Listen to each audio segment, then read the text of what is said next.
They threw her out in the storm, 8 months pregnant, and called it justice.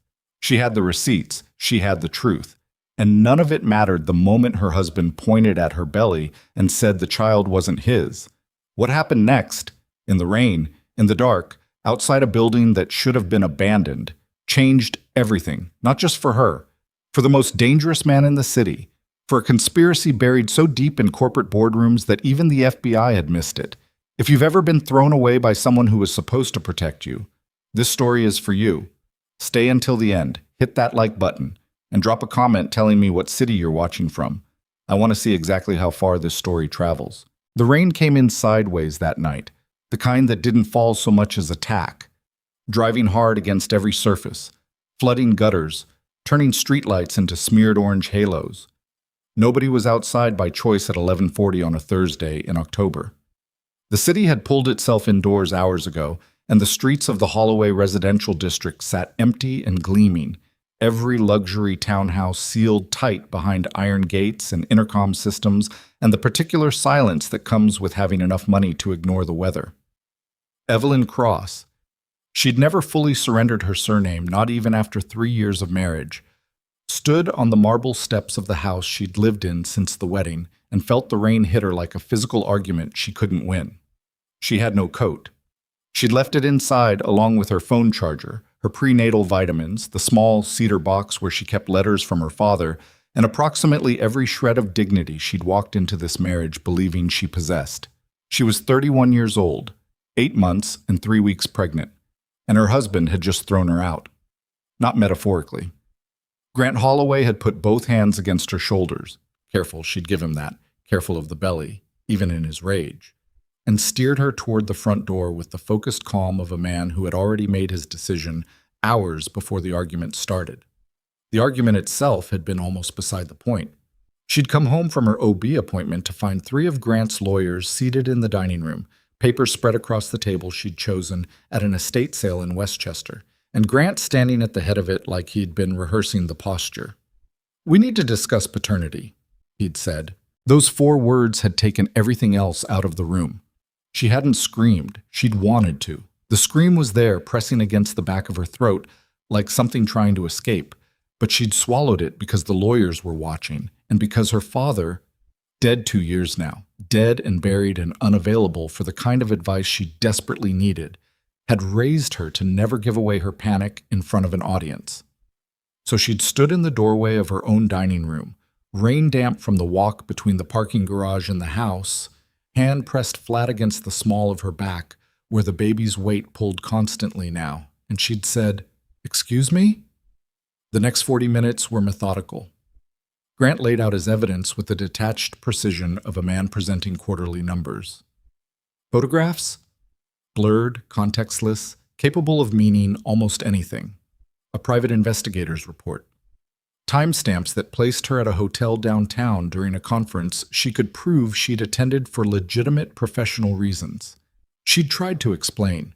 She'd produced her own documentation, pulled up calendar entries, offered to call her colleague who'd been at the same conference, sitting 3 feet away during the dinner in question. Grant had listened to all of it with his hands folded on the table and his expression unchanged, and then he told the lawyers to give them the room, and then he told her to leave. "Grant!" She'd kept her voice level. She'd been proud of that, in retrospect. "I am carrying your child. I am 8 months pregnant. You cannot be serious." "I am completely serious. It's raining. There are hotels." He'd already turned away. "I've instructed the bank to extend you a temporary line of credit. You'll be comfortable." Comfortable. The word had landed like a slap. She'd looked at him, really looked, the way you look at someone when you're trying to find the person you thought they were, and found nothing familiar. Grant Holloway had good bones, the kind of face that photographed beautifully, and eyes the color of shallow water. She'd mistaken the shallowness for depth once. Thought the stillness in him was strength. Standing there in the room with the lawyers gone and the rain hammering the windows, she understood it for what it actually was: absence. There was simply less to him than she'd believed. She'd walked out without another word. It felt like the only thing left she could control. That had been 20 minutes ago. Now she stood on the step with her overnight bag, grabbed automatically, muscle memory from a lifetime of being prepared to move, hanging off her left shoulder, and she was trying to calculate her options with a brain that kept sliding sideways into shock. Hotel. She should call a car service. Her phone was at 14% battery. She didn't have her charger. The nearest car service app took 2 to 4 minutes to find a driver in this neighborhood, longer in the rain.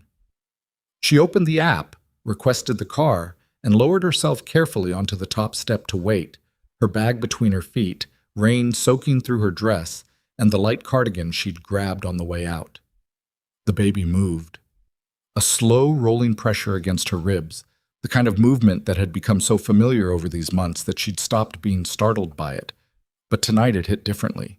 She pressed her palm against the side of her belly and felt it again, that internal shifting weight, and for the first time since she'd walked out of the dining room, the wall inside her cracked slightly. "I know," she said quietly. "I know."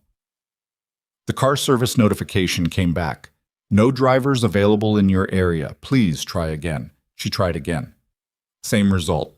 She stood up, too fast, had to catch herself against the iron railing, her balance increasingly unreliable in these final weeks, and looked up and down the empty street. The nearest main road was 4 blocks east. She could walk it. She'd walked worse. She pulled her bag up onto her shoulder and went down the steps. She made it 2 blocks before the cramp hit. It came low and hard, different from the Braxton Hicks contractions she'd been having for weeks, different enough that she stopped walking immediately and grabbed the nearest solid thing, a lamppost, cold and wet, and breathed through it. 1 breath. 2. The pain crested and began to ease, and she stood there in the rain telling herself it was nothing. It was stress. It was exertion. It was not what she was afraid it might be. She tried the car app again. Still nothing. She kept walking. The industrial district on the eastern edge of the neighborhood was a relic. Abandoned processing plants and a decommissioned water treatment facility that the city had been planning to redevelop for years without ever actually doing it. She'd cut through it once, years ago, taking a shortcut during a morning run, before the pregnancy made running a distant memory. There was a covered loading bay on the south side of the largest building. She remembered it dimly, the kind of overhang that would at least get her out of the direct rain while she figured out her next move. She found it. Or found the building anyway.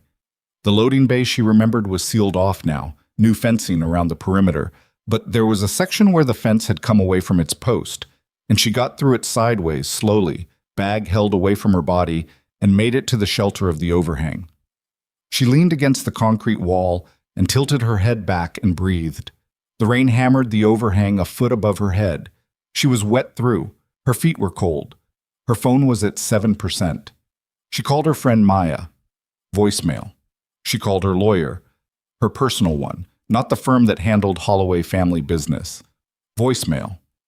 She stared at the phone in her hand and thought about calling the only other number she could think of, and didn't, because that number belonged to an aunt she'd been estranged from for 6 years, and this didn't feel like the night to resolve that. The second cramp came harder than the first. This time, she couldn't stay standing. She went down onto her knees on the wet concrete, carefully, both hands out, protecting the belly, and pressed her forehead against the wall and breathed in short, deliberate counts, the way the birthing class had taught her. In for 4. Hold for 4. Out for 4. The instructor had said it with such serene confidence, seated on a mat in a climate-controlled room in a medical building downtown. Evelyn had nodded and thought it seemed sensible. Now she was kneeling on wet concrete in an abandoned industrial yard, and the breath counting was the only thing between her and full panic. The pain eased. She didn't trust it. She managed to get herself back up against the wall, half-seated on her overnight bag, and tried Maya again. Still voicemail. She left a message this time, tried to keep her voice even, gave her location as best she could, said she needed a car. Hung up, tried the car service again. This time it loaded a driver, 4 minutes away. She exhaled so hard her whole body shook. Then her phone died. She sat there in the dark and the rain and the silence and felt the full weight of everything come down at once. Not grief. Grief would come later. She knew that. Grief for the marriage and the illusion and the version of her future she'd been carrying alongside the baby. What she felt right now was something more specific and harder-edged. She was alone, in the cold, 8 months pregnant, with no phone and no car, and no one who knew where she was, and the cramps that were coming at irregular intervals might be nothing, or might be the beginning of something she was not prepared to handle on a wet concrete floor in the dark. She heard the convoy before she saw it. The sound came from the east, engines, multiple of them, the low, powerful throb of heavy vehicles moving fast. Headlights swept the entrance to the industrial yard, and she pressed back against the wall instinctively, though there was no reason to hide, she told herself. No reason except that women alone in dark places had learned over centuries of evidence to make themselves small when they didn't know who was coming. 3 black SUVs turned into the yard. Then a fourth. They weren't lost. They moved with the deliberate precision of vehicles that knew exactly where they were going, pulling around toward the far side of the building, toward what must have been another entrance she hadn't seen. They stopped. Engines killed. She counted the doors opening. 6 men. 8. More. Voices low and clipped in the way of people accustomed to communicating without being overheard. She should have stayed still. She knew that. Staying still was the rational choice. What happened instead was the third cramp, and this one was different. Sharper, longer, radiating in a way that made her make a sound she hadn't planned to make. Something between a gasp and a cry. Not loud, but loud enough that in the sudden quiet of the industrial yard, with the rain drumming on metal overhead, it carried. She heard the footsteps stop. Then, after a pause that lasted exactly long enough for her to press her hand over her mouth and curse herself. Someone's over there. The flashlight hit her face before she could get to her feet. She was half standing, one hand on the wall, one hand on her belly, squinting into a beam of light that made it impossible to see the person holding it. She heard another set of footsteps, heavier, deliberate, someone else approaching. "Don't!" A voice, male, low, carrying authority without raising its volume. "Put it down!" The flashlight angle dropped. She could see again, though what she could see was a cluster of large men in dark clothing, several of whom had their hands near their bodies in ways that made her very aware of what they were probably near. At the edge of the group, slightly separated from the rest, stood a man who was not the tallest among them, but was nevertheless the clearest. Dark coat, no tie, a jaw that looked like it had been through more than one bad night, eyes that were moving across her with the kind of systematic assessment that had nothing to do with attraction and everything to do with threat evaluation. He looked at her face, her soaked clothing, her hands on her belly. He looked at the overnight bag at her feet. "How long have you been here?" he said. "I'm not—" She stopped, started over. "I'm not anyone. I was trying to get out of the rain." "How long?" 20 minutes, maybe." She watched his face. "I'm not trespassing on purpose. The fence was—" "Are you alone?" "Yes." He looked at her for another moment, and she had the uncomfortable sensation of being read, not superficially, but line by line, the way you read something you're trying to decide whether to believe. His men were very still around him. Nobody had said anything since he'd spoken. "What's your name?" he said. She hesitated. The habit of caution, 8 years of being a Holloway-adjacent public figure, had made her careful with her name. Then another cramp moved through her, and the calculation became simpler. She was in trouble. He was here, and he wasn't the person who'd put her in that trouble. "Evelyn?" she said. "Evelyn Cross." Something shifted in his face, so small she almost missed it. Not recognition exactly, but something adjacent to it, a recalibration. "Lucien," he said, which wasn't an answer to anything she'd asked, but was, she understood, the only answer he intended to give right now. He turned to the man nearest him, dark-haired, watchful, clearly accustomed to being the one designated for complicated logistics. "Get the car!" "Boss?" "Get the car, Nico." The man called Nico looked at Evelyn with an expression that was not hostility exactly, but was several layers short of welcome, and went. Lucien Moretti crossed the distance between them and crouched down to pick up her overnight bag before she could stop him. He stood back up and looked at her steadily. "Can you walk?" "I can walk." "Then walk." She walked. He matched her pace exactly. Not hovering, not touching her, but close enough that if she'd stumbled, he would have caught her before she hit the ground.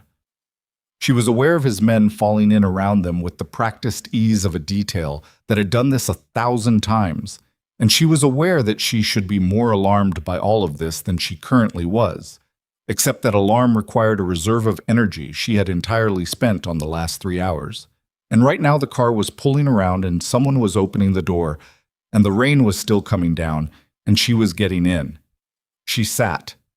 The door closed. Lucien got in on the other side. The SUV pulled out of the yard. "Hospital," she said. "I need to—" "I know." He didn't look at her. He was looking at his phone, typing something with the efficiency of a man who made decisions in shorthand. "There's a doctor at my property, faster than the ER. "I don't know you." "No," he agreed. "That's not a reassuring answer." It wasn't meant to be. He put the phone down and looked at her then, and she saw it again. That thing in his expression that wasn't quite recognition, but wasn't quite its absence either. "Evelyn Cross, your father was Marcus Cross." It wasn't a question. The rain moved across the window beside her face. The cramp that had been building for the last minute crested, and she breathed through it, 4 counts in, 4 counts out. And when she came back, the car was moving fast through empty streets, and Lucien Moretti was still watching her with that same expression she couldn't name. "He's been dead for 2 years, she said. "I know." "Did you know him?" The pause before his answer was barely half a second. Anyone less primed by the whole disaster of the evening might have missed it entirely. "No," Lucien said.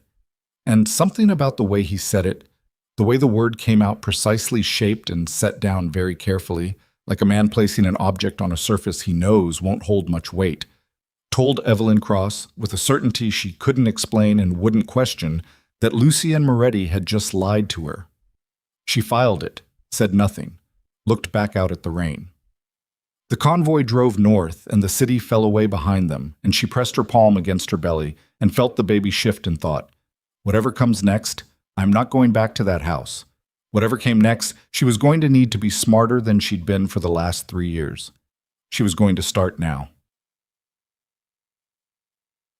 The estate sat behind 2 iron gates and a tree line dense enough to make the house invisible from the road.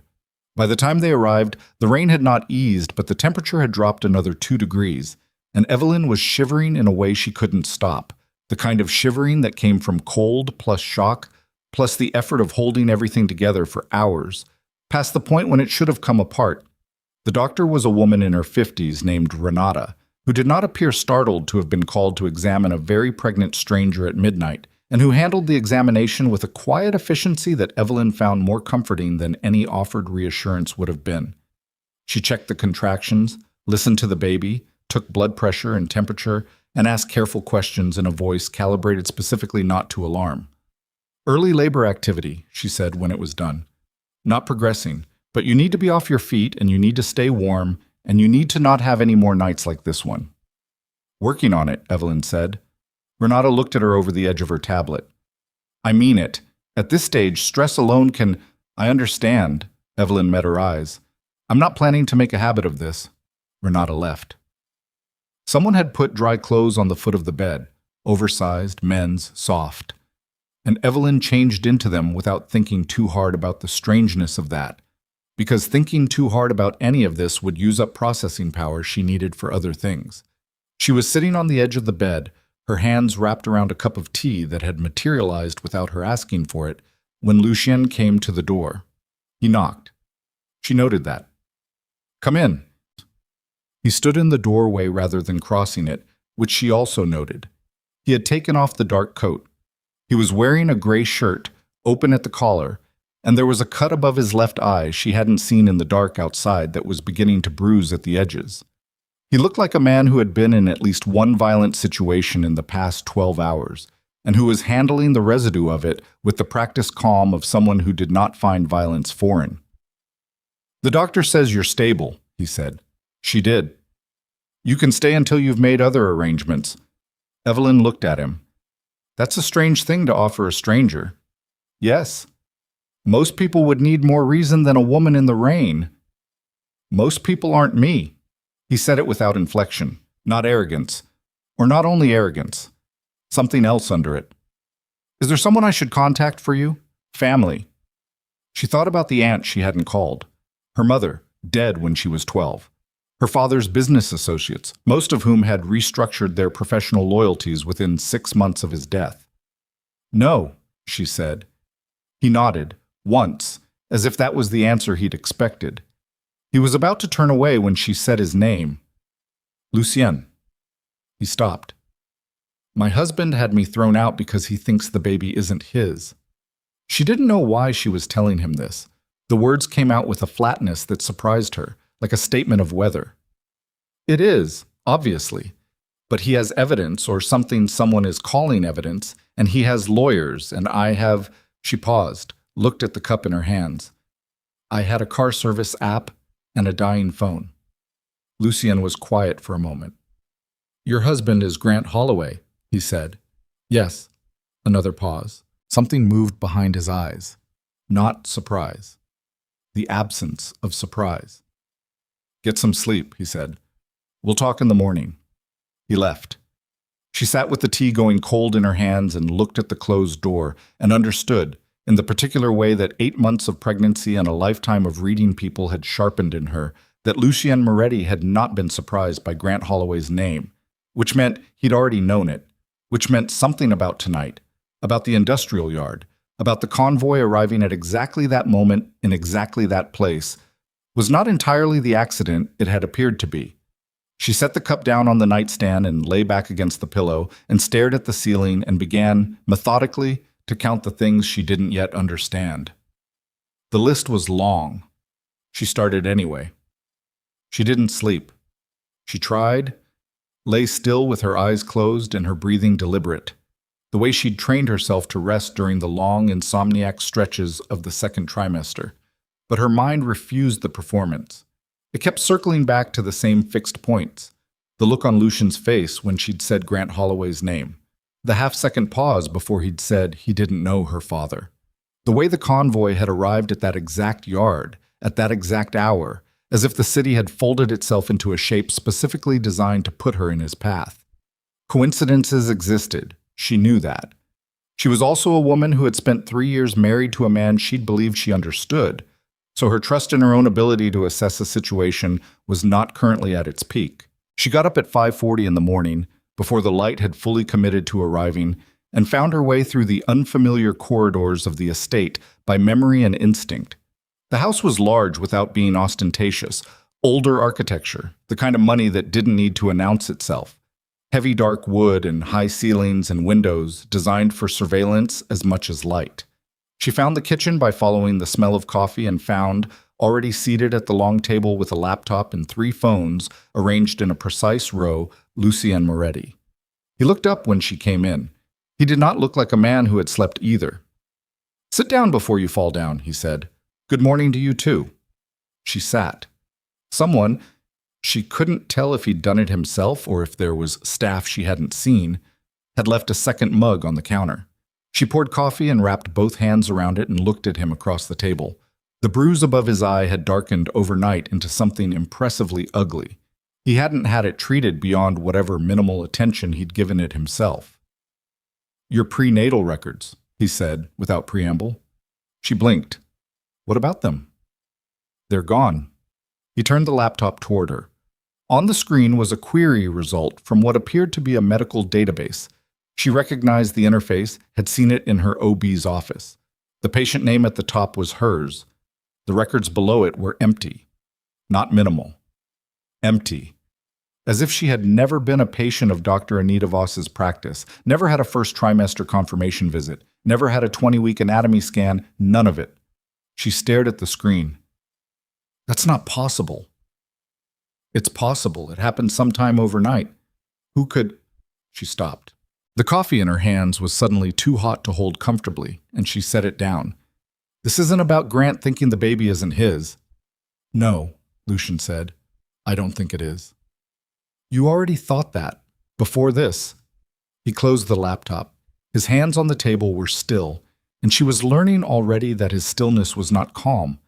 It was the specific quality of a man who had trained himself to stop all external movement when his mind was going fastest. "What do you know about your family's company?" "Cross Holdings." She kept her voice flat. "My father built it from... It started as a regional logistics firm. He diversified over 20 years. Real estate, financial services, pharmaceutical supply chain. He died holding controlling interest, which passed to me in trust, with a succession clause that activates fully when the heir..." She stopped. Lucienne watched her work through it. "When the heir reaches legal standing," she said more slowly, "which for a child means birth and subsequent registration. An uncontested heir." She felt the room change around her, or felt herself change inside it. "If there's no confirmed heir, if the pregnancy is contested and the child's paternity is legally in question at the time of... then the succession clause doesn't activate as written," Lucian said. "Control reverts to the secondary board structure, which was restructured 14 months ago." "How do you know that?" "Because I've been watching Cross Holdings for 8 months. The kitchen was very quiet. Outside the tall windows, the sky had shifted to a flat gray that wasn't quite dawn, and she could see the tree line at the edge of the property, dark and motionless, and beyond it, nothing. "Why?" she said. "Because 3 separate financial instruments tied to Cross Holdings showed up in a transaction review.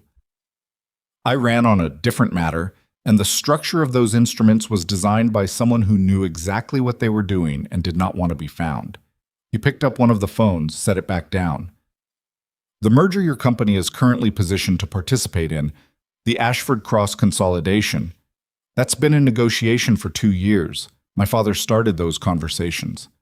"Your father started them. He didn't finish them. And the terms that are currently on the table are not the terms he negotiated." He looked at her steadily. "The version of the merger being finalized now contains a control provision that would hand operational authority to a holding company registered in the Cayman Islands 18 months ago, 4 months after your father died." She breathed, kept breathing. "Who owns the holding company?" "That," Lucienne said, "is what I've been trying to find out." She thought about her father, about the year before he died, the way he'd seemed distracted, preoccupied in a manner she'd attributed to fatigue, and the early signs of the cardiac condition that would eventually kill him.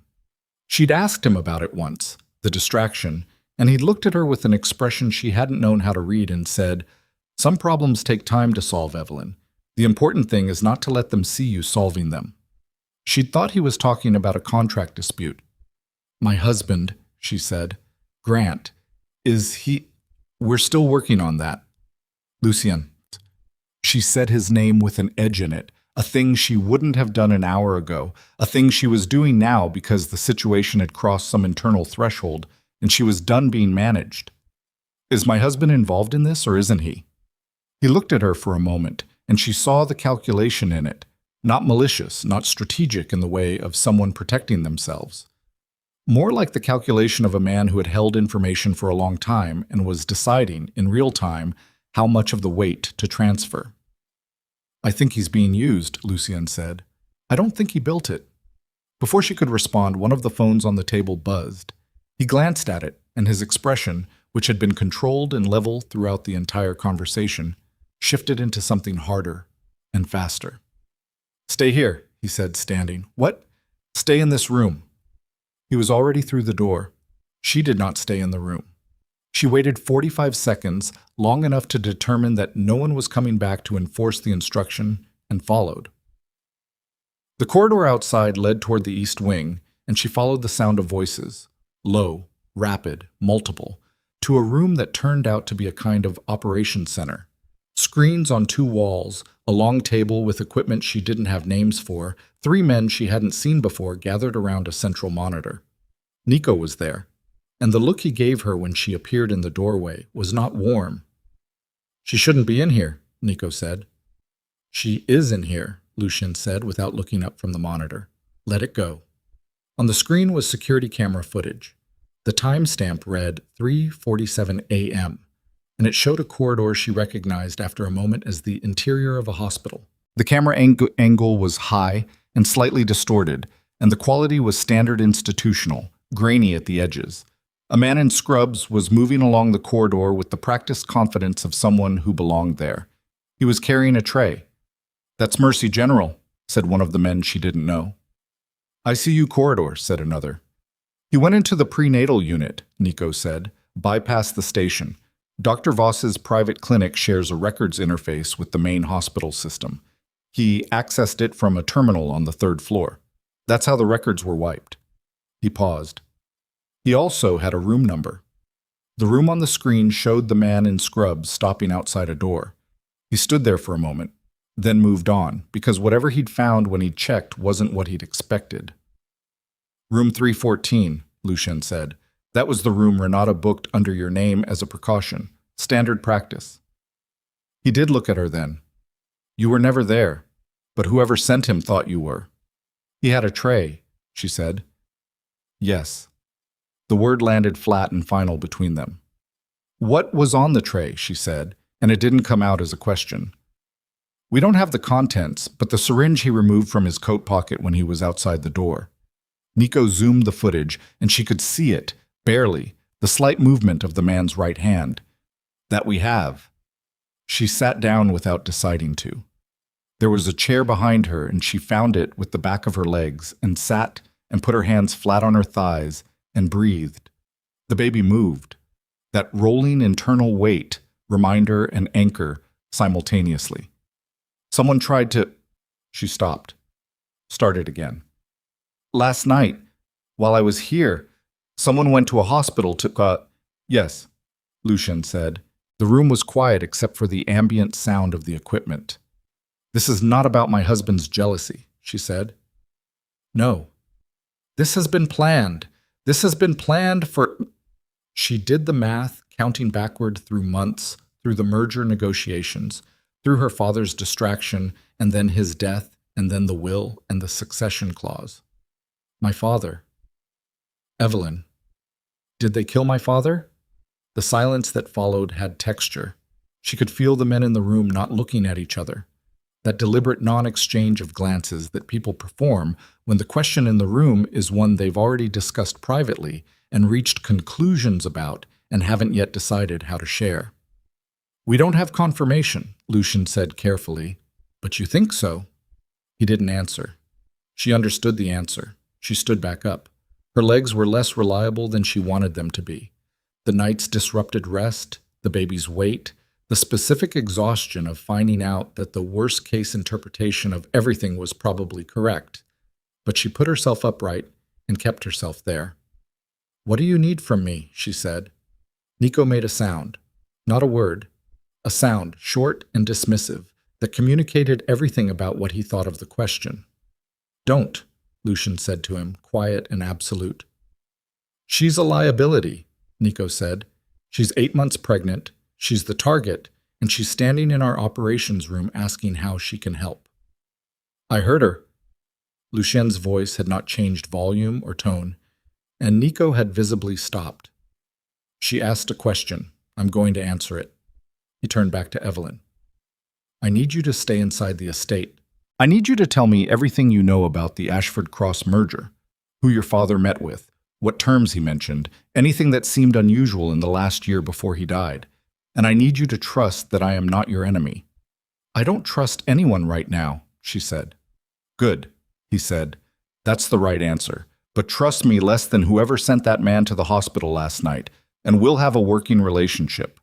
She looked at him for a long moment. He looked back. Neither of them blinked in the particular way of two people deciding, simultaneously and separately, to bet on something they couldn't fully verify. "Fine," she said. "Fine," he agreed. She spent the next 3 hours at the table in the operations room, talking through everything she could remember. Names, meeting locations, the phrases her father had used, the documents she'd seen in his study in the months before he died. Lucien and his team listened and cross-referenced, and occasionally asked questions with the specificity of people who were not hearing new information so much as filling in gaps in a picture they'd been assembling for a long time. It was Renata who made her stop, appearing in the doorway with an expression that was professionally courteous and personally non-negotiable. "She needs rest and food, both, in that order." "I'm fine," Evelyn said. You are 8 months pregnant and you had 2 significant contractions last night and you have been awake for... Renata checked her watch. Approximately 31 hours. You are not fine. You are performing fine. Evelyn opened her mouth, closed it. The story will still be here in 4 hours, Lucian said, not looking up from whatever he was reading. She went. She ate. She slept for 3 hours and change, and when she woke, the light was different and there was noise somewhere deeper in the estate, voices she didn't recognize, a tension in the air that she felt before she fully understood it. She found Nico in the corridor outside her room. He was leaning against the wall with his arms crossed, and the expression of a man assigned to a task he considered beneath him. When she came out, he straightened incrementally. Not deference, just the automatic response of a trained body registering movement. "What's happening?" she said. "Nothing you need to worry about." Nico. She'd heard Lucien use his name enough times by now to deploy it without self-consciousness. "I am past the point of being managed with reassurance. What is happening?" He studied her with the flatness of a man deciding whether the situation warranted the effort of the lie. Then he said, "We found the intermediary, the man who hired the person at the hospital. We're bringing him in." "Here?" "Lucien has resources," Nico said, which was not really an answer but described the situation adequately. "Who is he?" "A fixer. Hired through 3 layers of Shell Corporation. We're working back through the layers." She leaned against the opposite wall and looked at the ceiling. Her back ached with the steady grinding persistence that had become the background music of the 3rd trimester. "Nico." "What?" "You don't like having me here." "It's not personal."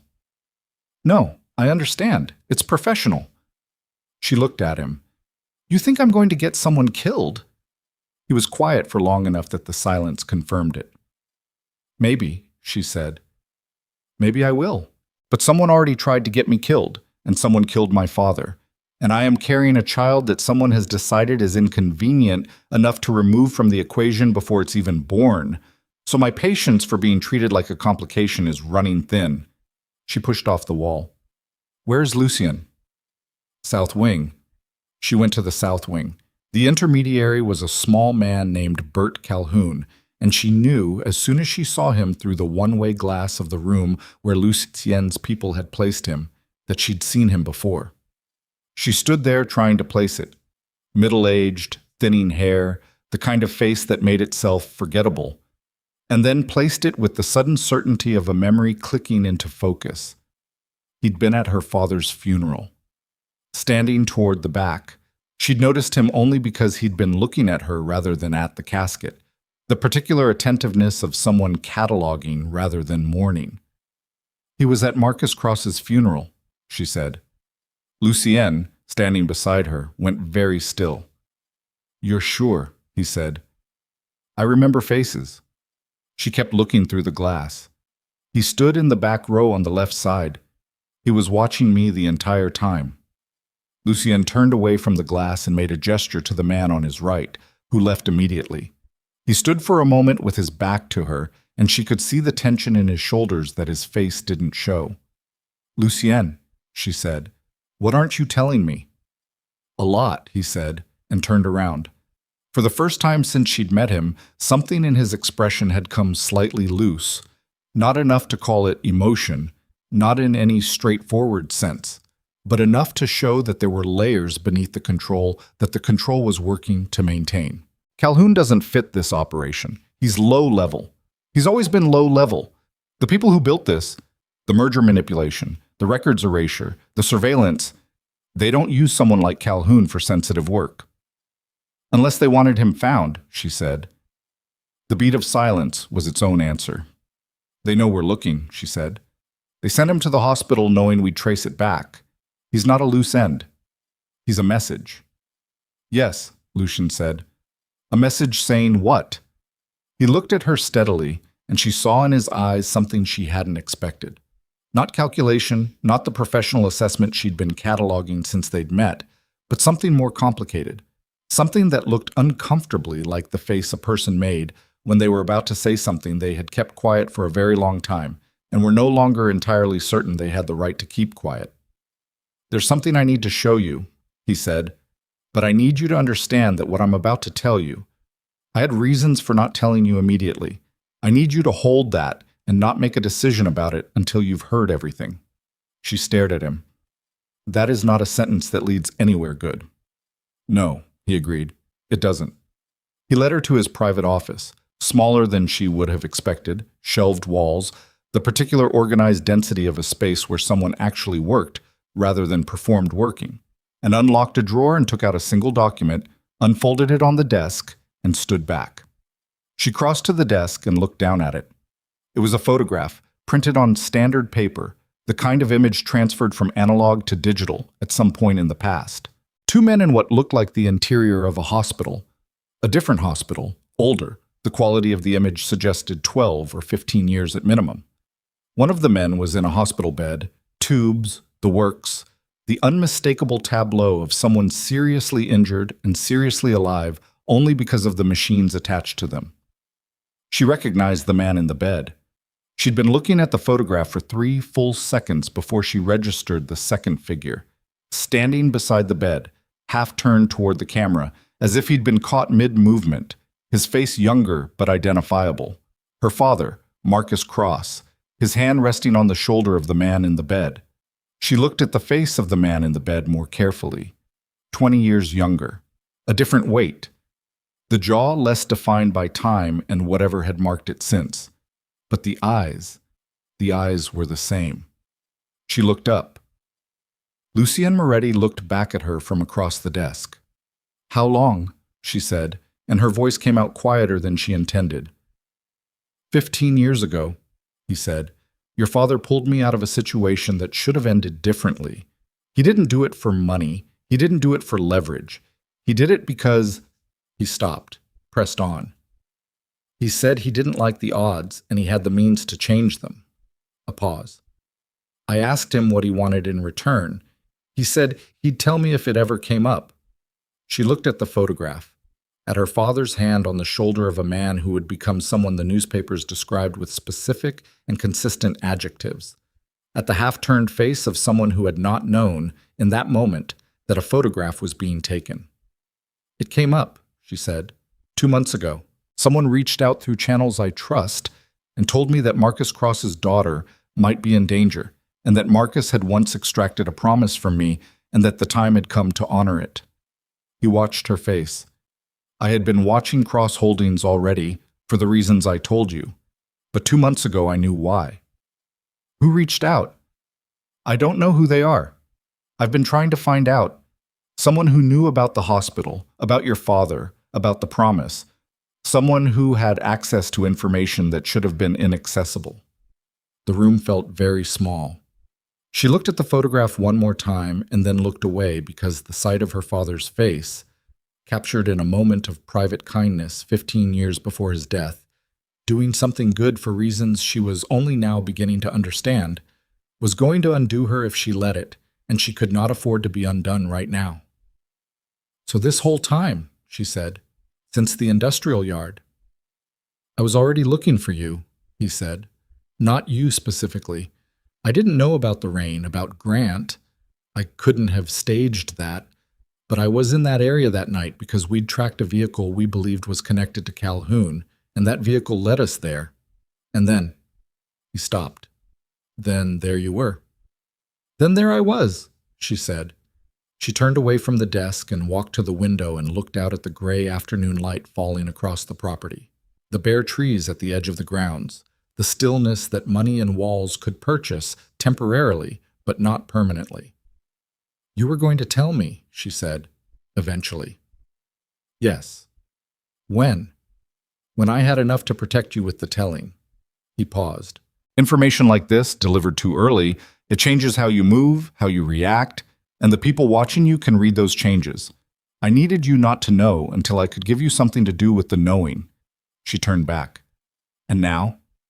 He stood with his hands at his sides and his expression for once not fully controlled, the cracks showing around the edges of a thing he'd been holding in both hands for 15 years, and he said, "Now Calhoun is in that room, and he's a message from someone who knows we're on to them, and the merger signing is in 11 days, and whoever is behind this is going to accelerate their timeline because they have no choice." She crossed her arms across the shelf of her belly and looked at him and understood, with a particular clarity that comes when all the comfortable interpretations of a situation have been exhausted, that this was the moment the story changed. Not the industrial yard, not the empty medical records, not even the man with the syringe outside an empty hospital room. This, right now. The photograph on the desk and the 15-year-old promise and 11 days on a clock she hadn't known was running. "Then we need to move faster than they do," she said. He looked at her for a moment, and there it was again. That thing she'd first seen in the rain outside the abandoned building, that quality of recalibration, a man adjusting his assessment of a variable he'd underestimated. "Yes," he said. From somewhere in the estate, deep enough in the building that it registered more as vibration than sound, something crashed. Then the alarm system came online, every light in the corridor flooding red, and Lucien was already moving. The alarm sound was not loud. That was the first thing that struck her as wrong. Not the blaring institutional shriek she'd expected, but something lower, more controlled, a pulsing tone calibrated to alert without panicking. The kind of system designed by people who dealt with emergencies professionally and didn't want their own adrenaline spiking before they'd assessed the situation. Lucien was already in the corridor. She followed him before she'd consciously decided to, and he didn't tell her to go back, which she took as either acceptance or oversight, and chose not to examine too closely. The crash had come from the north end of the estate. By the time they reached the operations room, Nico was already there, standing at the central monitor with two of the men she'd come to recognize as fixtures of Lucien's inner circle. On the screens, the estate's security camera feeds showed the grounds in quadrants, and in the lower left quadrant, the service entrance on the property's north face, the gate was open. Not broken. Open. "Who opened it?" Lucien said. "Working on that." Nico's voice was controlled in the specific way of someone running on adrenaline they weren't showing. His hands on the keyboard were fast and precise. Camera feed on the north gate shows a 40-second gap starting at, he checked the timestamp, 14 minutes ago. Someone looped the recording. From inside. It wasn't a question. Nico answered it anyway. Has to be. The loop was inserted at the source, not downstream. Whoever did it had physical access to the network node in the service corridor. Lucien turned to the man on his right. "Where's Calhoun?" A pause. Brief and terrible. "He was in the holding room," the man said. "Was." Another pause. "The door's open." The silence in the room had a specific quality. The silence of people recalibrating fast, absorbing the implications of a sequence of events and rearranging their understanding of the last 12 hours around a new and uglier center. Evelyn stood at the edge of the room and watched Lucien's face and understood before anyone said it. Calhoun hadn't been a prisoner. Or he had been, but not in the way they'd believed. He'd been placed, delivered. A man who could be traced and found and brought inside the estate, inside the network, inside the room with the door that apparently only appeared to lock. "He wasn't running from them," she said. "He was running to us." Every head in the room turned toward her. "They needed someone inside the network," she said. "Someone with access to the feed, to the node. You found him because they let you find him. You brought him in because they needed him in." She looked at Lucien. "What did he access? In the time between when you brought him in and now, what parts of the system did he come within range of?" Nico was already checking. The sound of keystrokes filled the silence. Then, "The holding room has a network node 3 meters from the door. Standard security protocol. It should have been isolated when—" He stopped. "It wasn't isolated," Lucien said.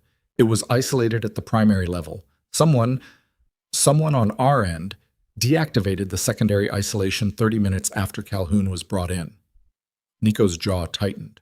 "From an internal terminal." "Which terminal?" The answer, when it came, landed in the room like something physical. "The one in Renata's office." Nobody moved. Evelyn was aware of the stillness as a held breath, the collective suspension of a group of people who had worked together long enough to understand what an accusation meant and were waiting to see if it would survive the next 60 seconds. Then Lucien said, "Where is she?" It took 4 minutes to determine that Renata was not in her office, not in the medical suite, not in any of the rooms her schedule accounted for. Her car was in the garage. Her coat was on its hook.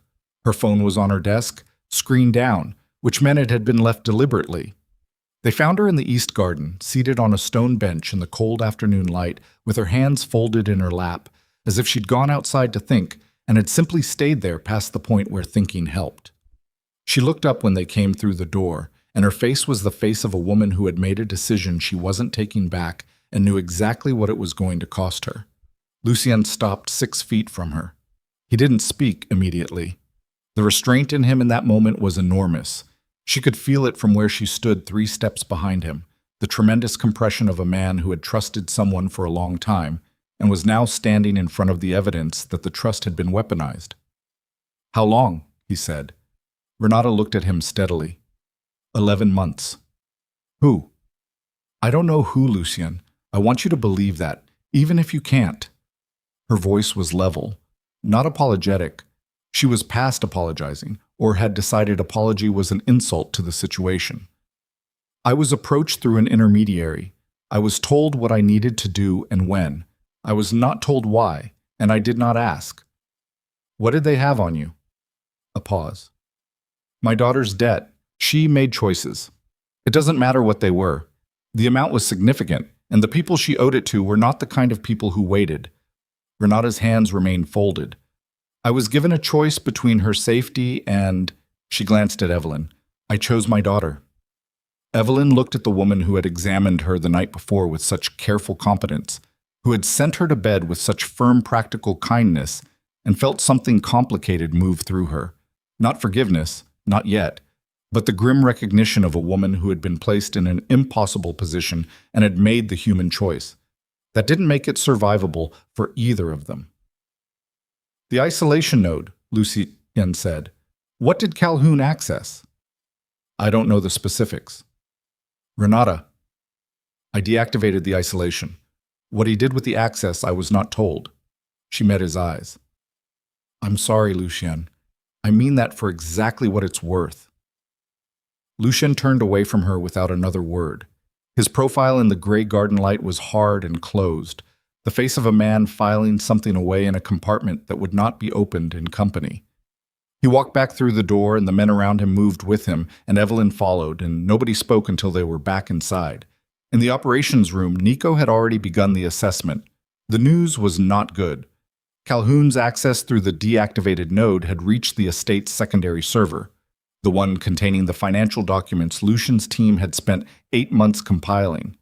Transaction records, Shell Corporation mappings, the partial network of names and instruments that pointed toward the unknown center of the conspiracy. It hadn't been copied. It had been flagged. Digital markers inserted into the files that would allow whoever received the flag to know exactly what Lucien had and how close he was getting. "They know our whole map," said the man at the keyboard, a heavy-set analyst named Garrett who communicated primarily through understatement. "Every thread we pulled, every name we got to, they know where we stopped." "Which means they know where we haven't gotten yet," Evelyn said. "Which means they'll close those doors," Lucien said. The room absorbed this. Evelyn looked at the screens and thought about chess. Her father had taught her, had said it was less about seeing the board than about understanding which pieces your opponent couldn't afford to lose. The conspiracy had just confirmed something. They were afraid of what Lucien's investigation was approaching, afraid enough to burn an asset to find out how close he'd gotten. "There's something else," Garrett said. He didn't say it like a man delivering more bad news. He said it like a man who had been sitting on information for 10 minutes, trying to decide the right way to put it, and had given up finding one. "The flagged files, well, the act of flagging them sent a transmission, automated, to an external address." He paused. "The transmission included a packet of data we didn't put there." Lucien crossed to the keyboard. "Show me." The packet was 3 files. The first was a financial document, dense, corporate, the kind of thing that required a specialist to read and a lawyer to fully interpret. Evelyn looked at it and recognized enough of the format to understand it was a transfer record. The second file was a photograph. The photograph was of her, not a surveillance image. It was too clear, too close. A photograph taken from perhaps 15 feet away, showing her in the corridor outside her room that morning, still in the oversized clothes she'd borrowed, her hand pressed to the small of her back.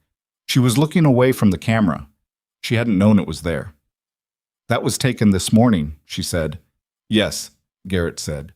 Inside the estate. Yes, she breathed. Calhoun. Or someone else who came in with him through the north gate. Garrett's voice was careful. We're reviewing the gap in the camera footage. There may have been two people. The third file was a document. 6 paragraphs, legal in structure, and she read it twice before the full shape of it resolved. It was a statement, signed, dated, notarized, from a Dr. Emil Vance, describing a private consultation he claimed to have conducted with Evelyn Cross 14 months ago at a clinic in New Jersey. The consultation, according to the statement, concerned a pregnancy resulting from a relationship with a man who was not Grant Holloway. The man's name in the statement was fabricated. She'd never heard it. But the details surrounding it, the clinic's address, the dates, the description of her physical appearance, the notation of a small scar on her left collarbone from a childhood bicycle accident, were real enough to be convincing to anyone who didn't know they were manufactured, and carefully wrong enough that she could not immediately prove they were lies. This is what they used on Grant, she said. Most likely a version of it, Lucian said. Enough to make him believe. He didn't build this. Her voice came out flat. She'd known it since Lucian had said it that morning, but knowing it and reading the evidence of it were different things. Grant Holloway had not thrown his 8-month pregnant wife into a rainstorm because he'd decided to. He'd thrown her out because someone had handed him a weapon and told him how to use it, and one way or another made clear what would happen if he didn't. He believed it. They made him believe it. Yes. Which means he's also a liability to them now. She looked up from the document. If he starts asking questions, if he hires his own investigator, if he talks to the wrong person, he becomes a problem they'll want to solve, Lucian said. We need to get to him. Evelyn, he's an idiot, and he hurt me, and I am not interested in protecting his feelings. The words came out harder than she'd planned, compressed by anger and exhaustion and the particular rawness of a morning that had already held too many revelations. But he's not the enemy, and he doesn't know he's in danger, and I am not going to let them kill him because it's inconvenient to care about that. Lucian looked at her for a moment. Then he turned to Nico. Find Grant Holloway. Where is he right now? Nico's expression made clear what he thought of this development. He found Holloway anyway, because Lucian had asked, and because whatever Nico thought of Evelyn's presence and decisions, he was professionally loyal in a way that didn't leave room for the luxury of disagreement on operational matters. His phone puts him at the Meridian Club, Nico said, Midtown. He's been there since 9 this morning. Is he alone? No, he's with... Nico paused. Something shifted in his face. He's with a man named Douglas Ashford.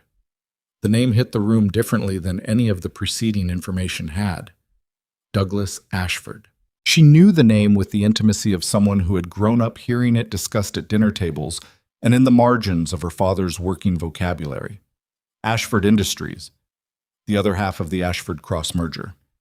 The Ashford family's patriarch and primary shareholder, the man her father had spent 2 years building a relationship with before his death, a man her father had described, in the particular careful language he used for people he was still evaluating, as competent and very hungry, which is either an asset or a liability depending on what he decides to be hungry for. She looked at Lucian. He was already looking at her. He's not just the other party in the merger, she said. No, Lucian said. I don't think he is. The next 2 hours unfolded with the compressed urgency of a situation that had passed the point where careful was still an available option. Lucian's team pulled everything they had on Douglas Ashford, and what they had, once they started pulling, was extensive enough to be its own revelation. Ashford Industries' public profile was clean, the kind of clean that resulted from sustained professional attention to appearances rather than the absence of things requiring cleaning.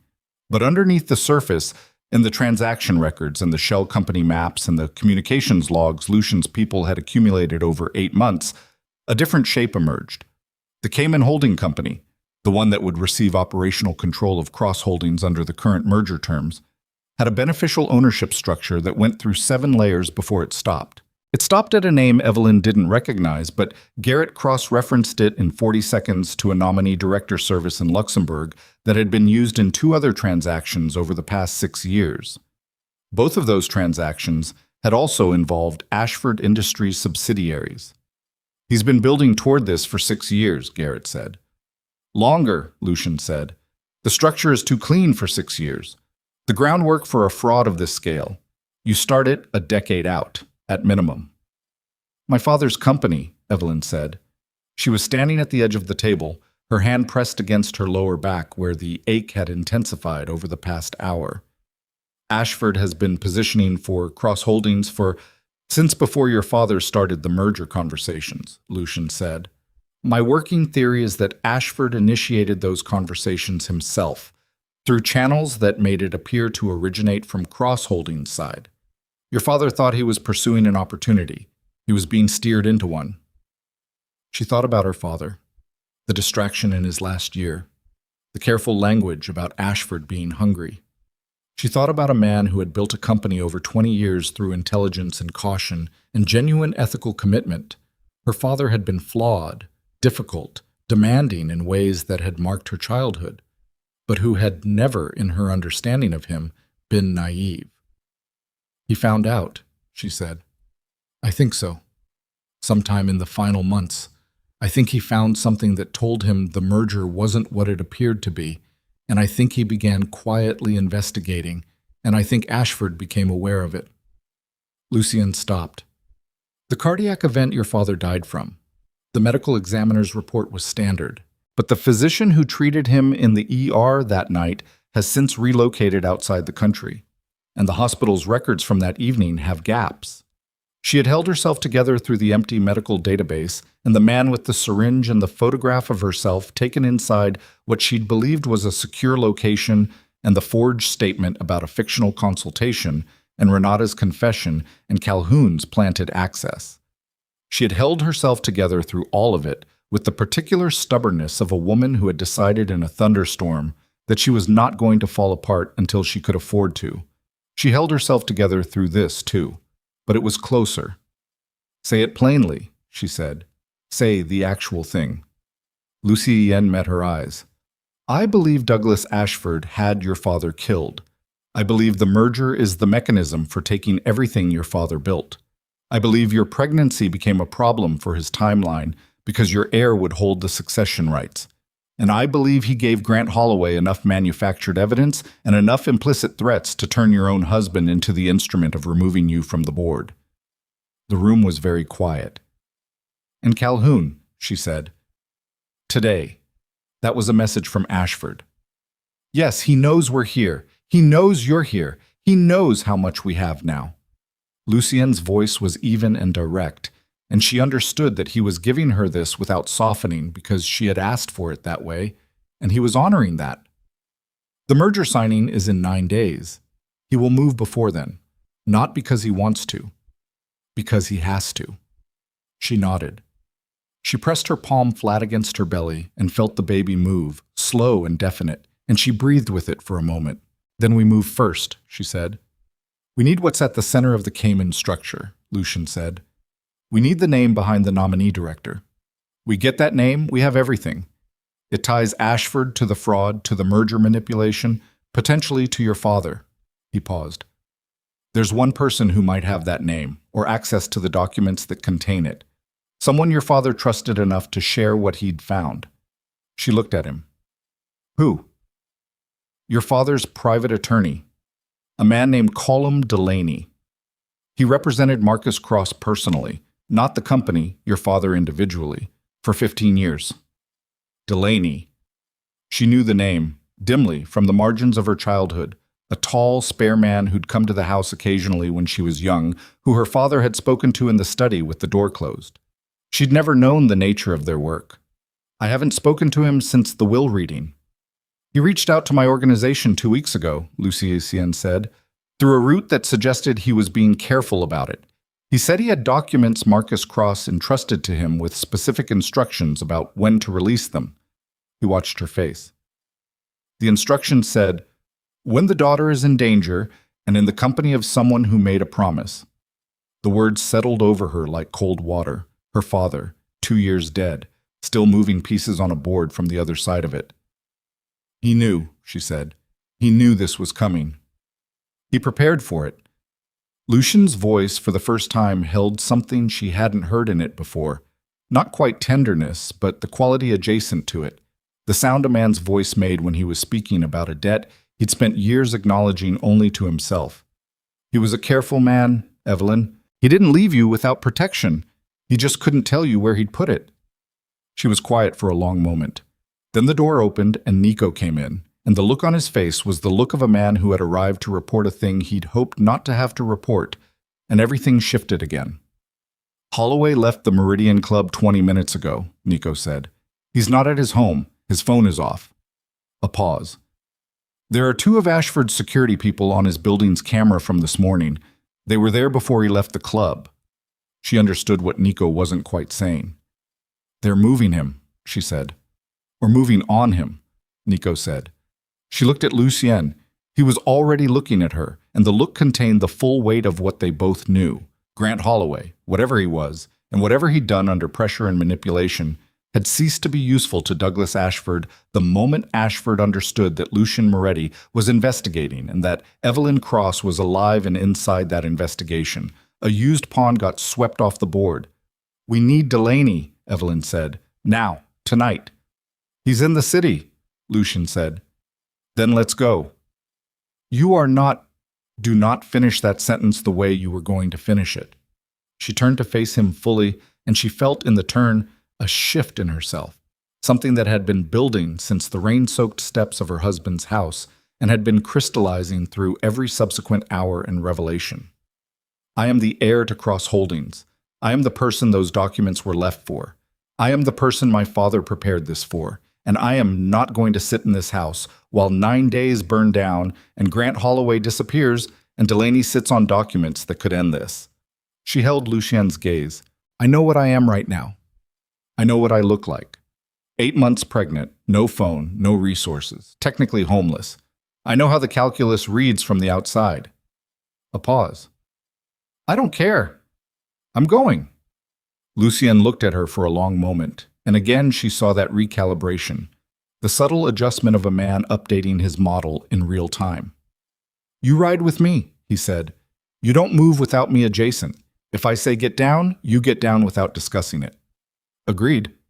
And you eat something first, he said, because Renata would say the same thing, and she's currently unavailable. She almost laughed. Almost.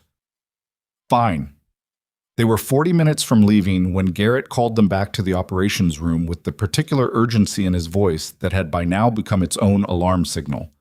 On the central monitor was a news alert, the kind of breaking bulletin format that meant something had moved from developing to confirmed in the last minutes. The headline read, Grant Holloway, heir to Holloway Industries, found dead in Midtown parking structure. Apparent suicide. She stood in front of the screen and read the words twice and felt something shift in her chest that wasn't grief exactly. Grief required more history than she and Grant had left between them, but was the specific shock of learning that you were right about the worst version of the thing and that being right provided no satisfaction whatsoever. It wasn't suicide, she said. No, Lucien said beside her. She looked at the screen for another moment, at Grant Holloway's name in block letters, rendered as a headline, reduced to a story that would be written by people who didn't know the first true thing about it. Then she turned away from the screen and looked at Lucien and said, He knows I'm still alive. He knows you have me.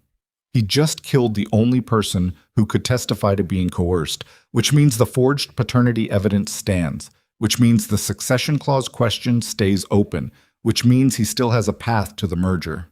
She paused. And he's just demonstrated that he will remove anyone who becomes a liability. Yes. Which makes us both liabilities. Yes. She nodded once. The baby moved against her ribs. She pressed her hand there briefly, acknowledgement and steadiness combined, and then dropped her hand to her side and straightened her spine and looked at the man who had been carrying a 15-year-old promise through every version of this night. Then we have 9 days, she said, and no room left to be careful. And somewhere in the city, Douglas Ashford was already making his next move, and Colum Delaney was sitting in an apartment with a sealed envelope and a dead man's instructions. And the clock on the merger was running, and everything that had not yet broken was about to. Colum Delaney lived in a pre-war building on the west side of Midtown that had the particular exhausted dignity of a place that had once been prestigious and had since made its peace with merely being solid. The lobby had marble floors worn smooth by decades of foot traffic, and a doorman who looked like he'd been there long enough to have known the original tenants personally. He gave Lucien's convoy the careful, neutral gaze of a man professionally committed to not seeing things. They went up in an elevator that moved slowly and without apology. Delaney answered the door before they knocked. He'd been watching from the window, or had some other way of knowing, and he stood in the doorway of apartment 9C looking exactly as Evelyn half remembered him, tall, spare, white-haired now where he'd been gray-templed in her childhood, with the careful eyes of a man who had spent 50 years holding other people's secrets and had developed a specific relationship with the weight of that. He looked at her face for a long moment. "You look like him," he said. "More than you did." "I know," she said. He stepped back and let them in. The apartment was what she would have expected: books, order, a sparseness that wasn't poverty, but choice. He led them to a sitting room and did not offer pleasantries, which she appreciated, and sat across from them with his hands on his knees, and looked at Lucien with an expression that contained recognition. "You're Moretti," he said. "Yes." "Marcus spoke of you, not by name, by description." Delaney's mouth made a small movement that was not quite a smile. "He said you were the kind of man who paid his debts even when no one was watching. He considered that the primary measure of character." Lucien said nothing. His hands were still on his thighs, and his face was still, but something in the set of his shoulders had shifted. The particular change in a man's posture when he is receiving something he has been carrying the absence of for a long time. "The documents," Evelyn said. Not rudely. She couldn't afford to be rude to the one man who might give them what they needed, and she genuinely didn't feel rude, felt instead the compressed urgency of 9 days that were now 8, and the news headlines still burning in the back of her eyes. "My father left documents with you." "He left 3 things," Delaney said. He reached beside his chair and produced a leather satchel, old and well-maintained, the kind of bag that had been resold and restitched rather than replaced. He set it on the table between them. "The first is a financial record. Original, not digital, paper copies that predate the electronic versions. The paper versions contain annotations your father made himself, in his own hand, identifying discrepancies he found in the Ashford merger documentation. He found them 14 months before he died." Evelyn looked at the satchel and said nothing. "He said something to me. He said, 'I don't know yet who is on the other side of this, and until I know I cannot move, because if I move toward the wrong person, I hand them the evidence that I've found the fraud, and they will act before I can.'" Delaney's voice was even, the voice of a man reciting something he had committed to memory and reviewed many times. He was trying to find the center of it. He got close. Not close enough. "What's the second thing?" Lucien said. "A sworn statement, notarized and witnessed, describing everything Marcus discovered about the merger fraud, the shell company structure, and his belief, stated explicitly, that Douglas Ashford was the architect." Delaney paused. "And his belief that if this document was ever needed, the reason it was needed would be because he had not survived to use it himself." The room held that for a moment. "He knew," Evelyn said. "He was a careful man who understood the situation he was in." Delaney looked at her directly. He was also a father who did not want his daughter to know she was in danger until someone was positioned to actually protect her. "He considered telling you many times. He chose not to." She didn't respond to that. She would need to respond to it eventually, in some private place with more time than she currently had, but not now. "The third thing," she said. Delaney reached into the satchel and removed a single sealed envelope. "This," he said, "was for you only, when you were ready and not before." He held it out. She took it, held it, did not open it. Not here, not now, not with 5 people in the room and 8 days on the clock. She put it inside her jacket against her body, where it sat with a weight disproportionate to its size. "We need to move," Lucian said, standing. How quickly can you have the documents certified for submission to federal investigators? I've already begun the process, Delaney said. I've been waiting for this meeting for 2 months. Everything is prepared. I need one signature. He looked at Evelyn. From Marcus's heir confirming the provenance of the annotated records. She signed where he indicated. Her handwriting was steadier than she felt. They were back in the convoy 20 minutes later, moving south through evening traffic, the city reassembling itself around them in the gathering dark. Evelyn sat with the financial records in the satchel on her lap and felt the envelope against her ribs and tried to build the next 48 hours into a shape she could navigate.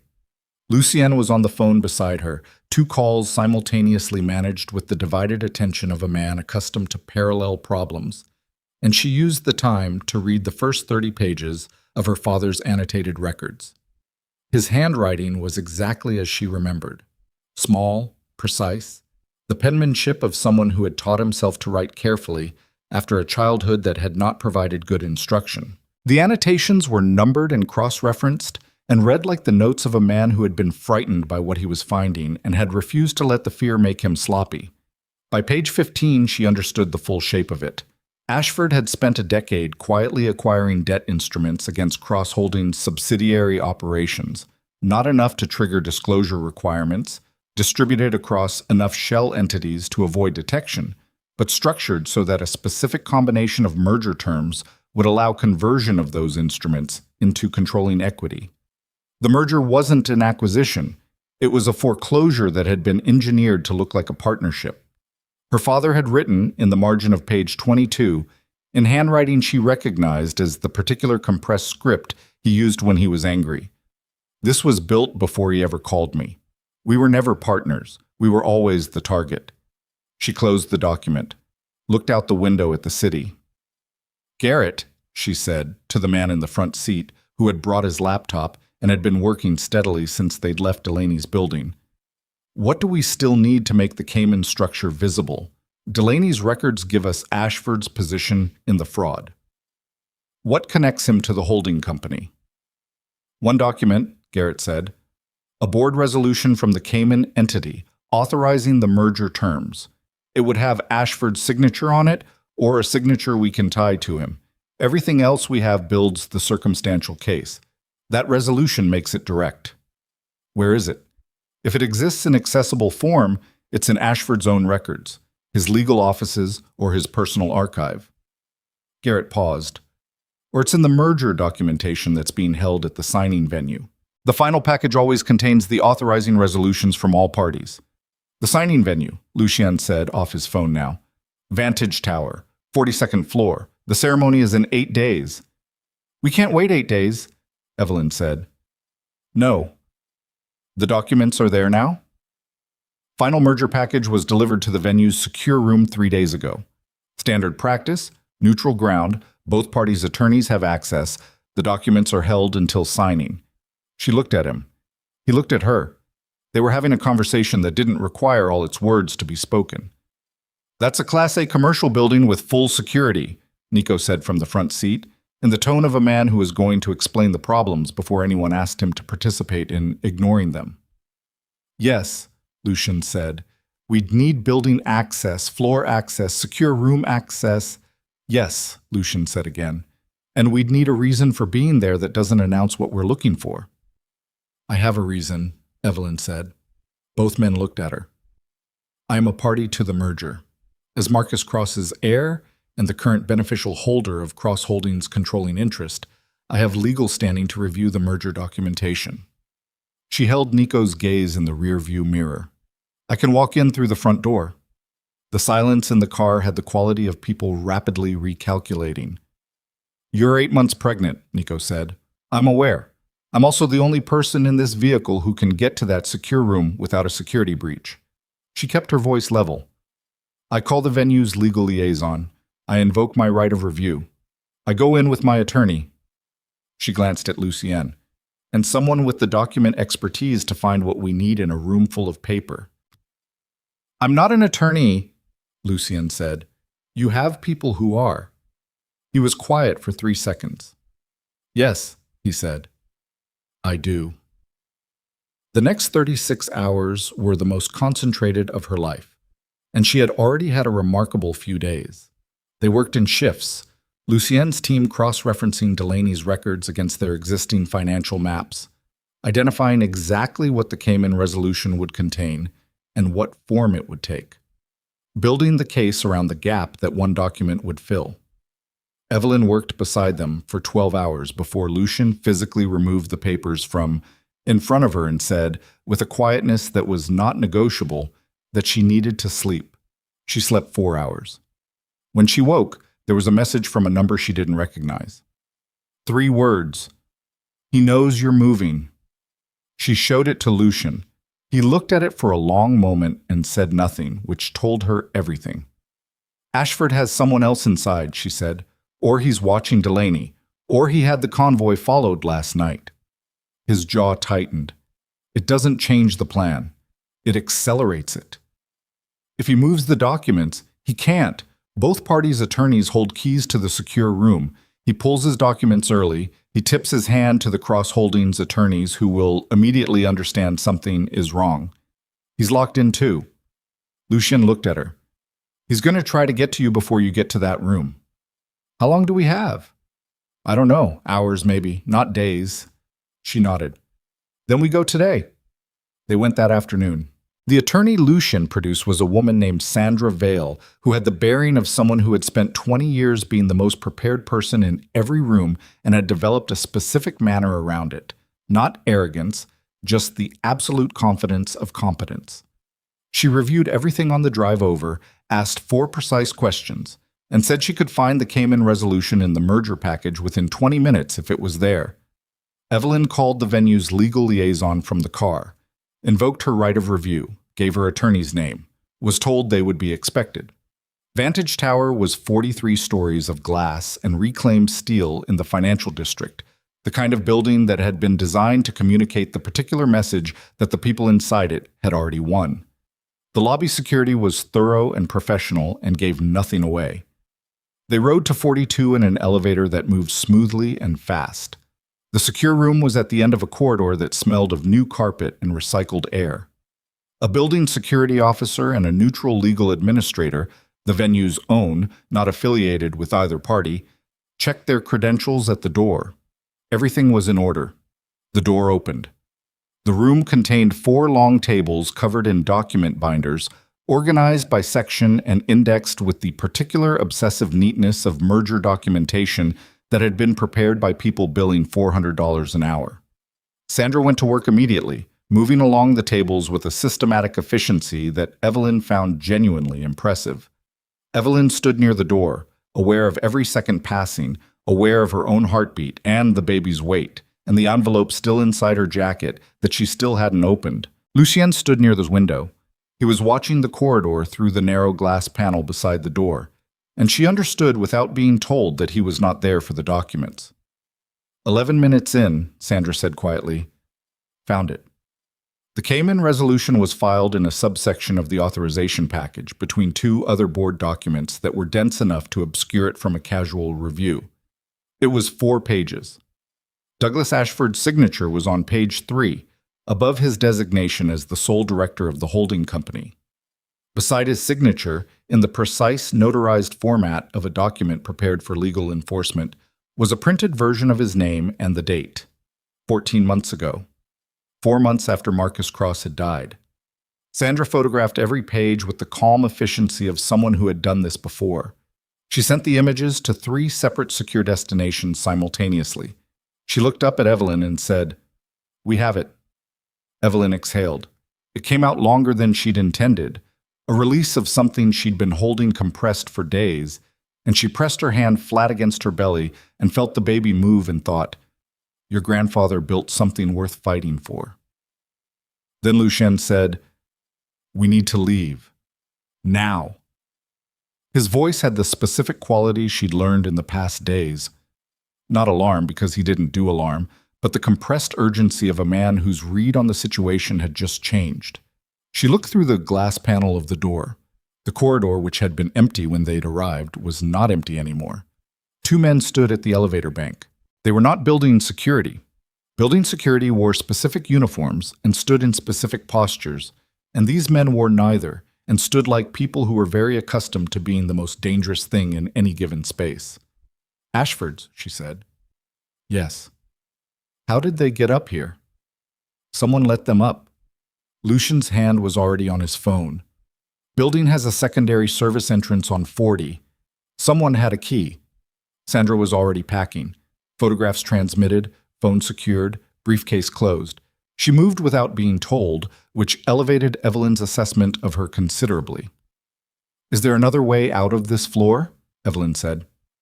Service stairwell, east end of the corridor, Lucian said, past the elevator bank. Which is where they're standing. Yes. The administrator who had let them in was standing at the far end of the table, looking between them with the expression of a man who had been handed a situation outside his professional experience and was processing it in real time. Is there a phone in this room? Evelyn said to him. There's a building intercom. Call security. Tell them there are unauthorized individuals on 42 who did not enter through the main desk. Tell them now. He reached for the intercom. One of the men in the corridor saw him move toward it, saw him through the glass panel, and started walking toward the door. Lucien stepped in front of the door. He did it without drama, simply moved and placed himself there, and he said to Evelyn without turning, Behind me, against the back wall. Lucien, now, Evelyn. She went. She put her back against the far wall between two document tables and watched the door and kept her hand pressed against her belly and breathed. 4 counts in, 4 counts out. The baby was still. She didn't know if that was calm or something else. The door opened. The man who came through it was large and professional and had the flat eyes of someone hired specifically for outcomes rather than methods. He looked at Lucian and assessed him with the speed of experience and then looked past him toward Evelyn. Miss Cross, he said, Mr. Ashford would like to speak with you. Mr. Ashford, she said from behind Lucien, can contact my attorney. The man looked at Sandra briefly. That's not the kind of conversation he has in mind. I imagine not, Lucian said. What happened in the next 4 seconds was too fast for her to track cleanly. There was movement. Lucien, the man at the door itself swinging further inward as the second man entered behind the first, and the sound of something impacting something else. And she pressed herself harder against the wall with both hands up and did not close her eyes because closing her eyes would give her less information and she needed all the information she could get. It was not clean and it was not quiet, and it lasted longer than 4 seconds. She understood that on the other side of it. But it resolved with Lucien upright and the first man on the floor, and the second man in the doorway with his arm at an angle that was not the arm's preferred angle. And Nico. She hadn't known Nico was on this floor, coming through the door behind him with 2 of Lucien's people and the specific focused expression of men who had been waiting outside for exactly this contingency. Lucien turned around. He was breathing harder than usual. There was blood on his mouth from somewhere. She hadn't seen it happen. And he pressed the back of his hand against it once and looked at her. Are you? He started.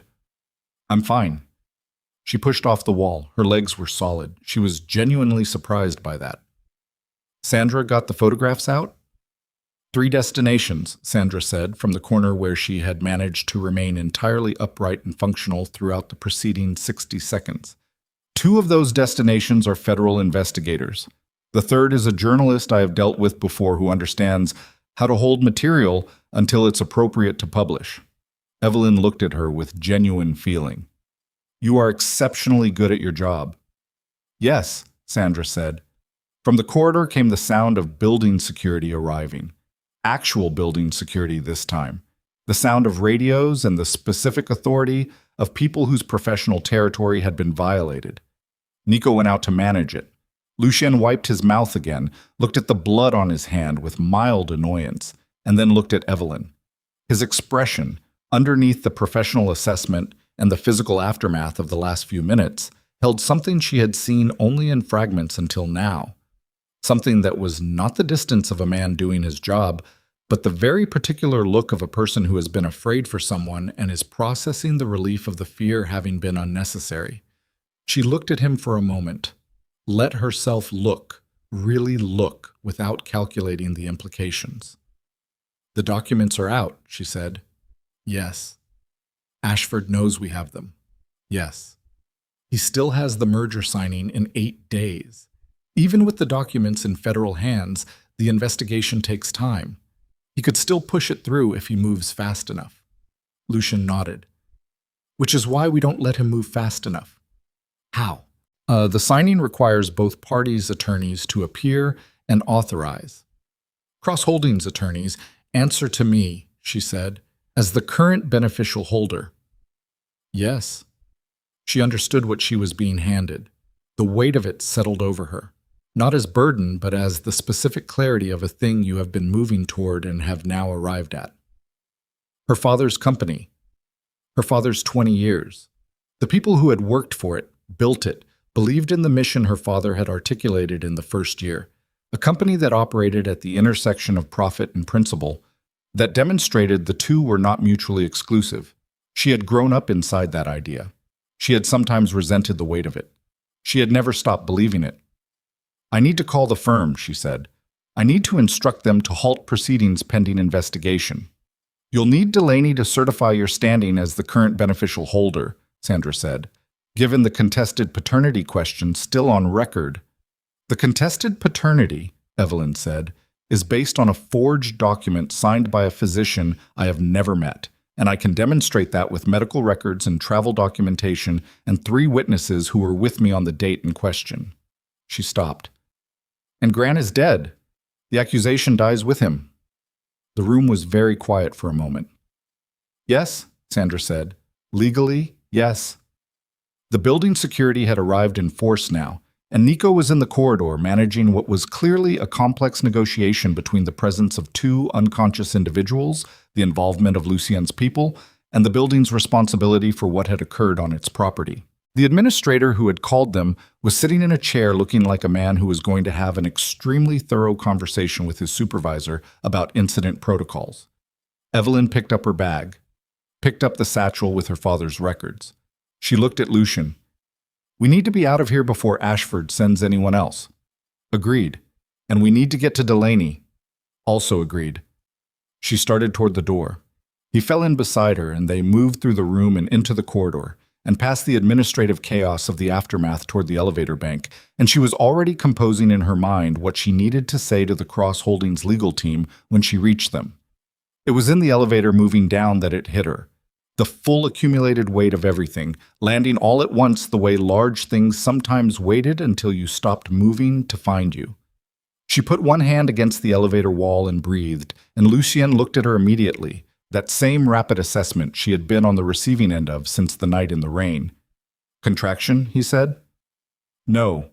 She shook her head. No, it's... She stopped. My father left me a letter. Delaney gave it to me. I haven't opened it. I know. I'm afraid of what it says. I know that too. He did not offer reassurance, which was correct. He stood beside her in the elevator and let the silence hold it. He prepared all of this, she said. The documents, the attorney, the path. He prepared a way through it for me, and he did it while he was dying, and he didn't tell me because he didn't want me to be afraid. Her voice stayed even. Barely, but it stayed. I have spent 2 years being angry at him for not telling me things, for keeping the weight of everything away from me like I was still 12 years old. And now? And now I understand it wasn't arrogance. She pressed her hand against the inside wall as the elevator moved. He was scared. He was scared for me, and he didn't know how to say it, so he built things instead, because building things was what he knew how to do. Lucien was quiet for a moment. Then, he was right about one thing. What? You don't need to be protected from information. He looked at her steadily. He should have told you. It was the most honest thing he had said to her since the rain, and she felt it accordingly. Yes, she said.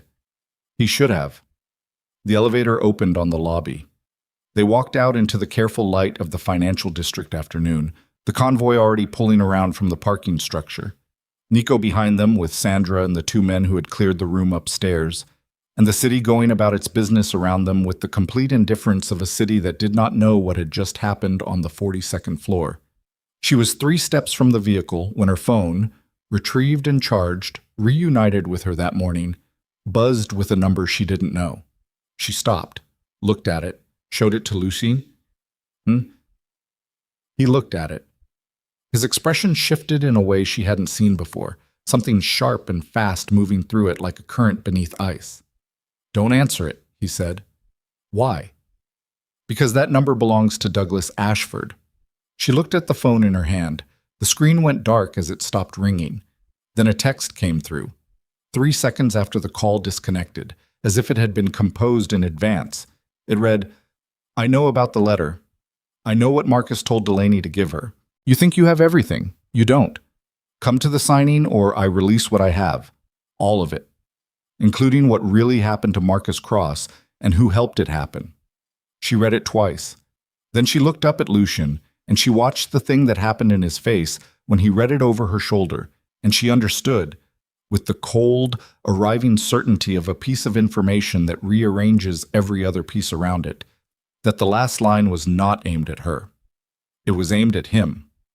She read the message a third time, standing on the sidewalk outside Vantage Tower with the afternoon light falling cold and flat around her, and she felt the shape of the threat with the same specific clarity she'd felt every other piece of this. Not panic, but the sharp-edged understanding of someone who had been in the water long enough to read the current.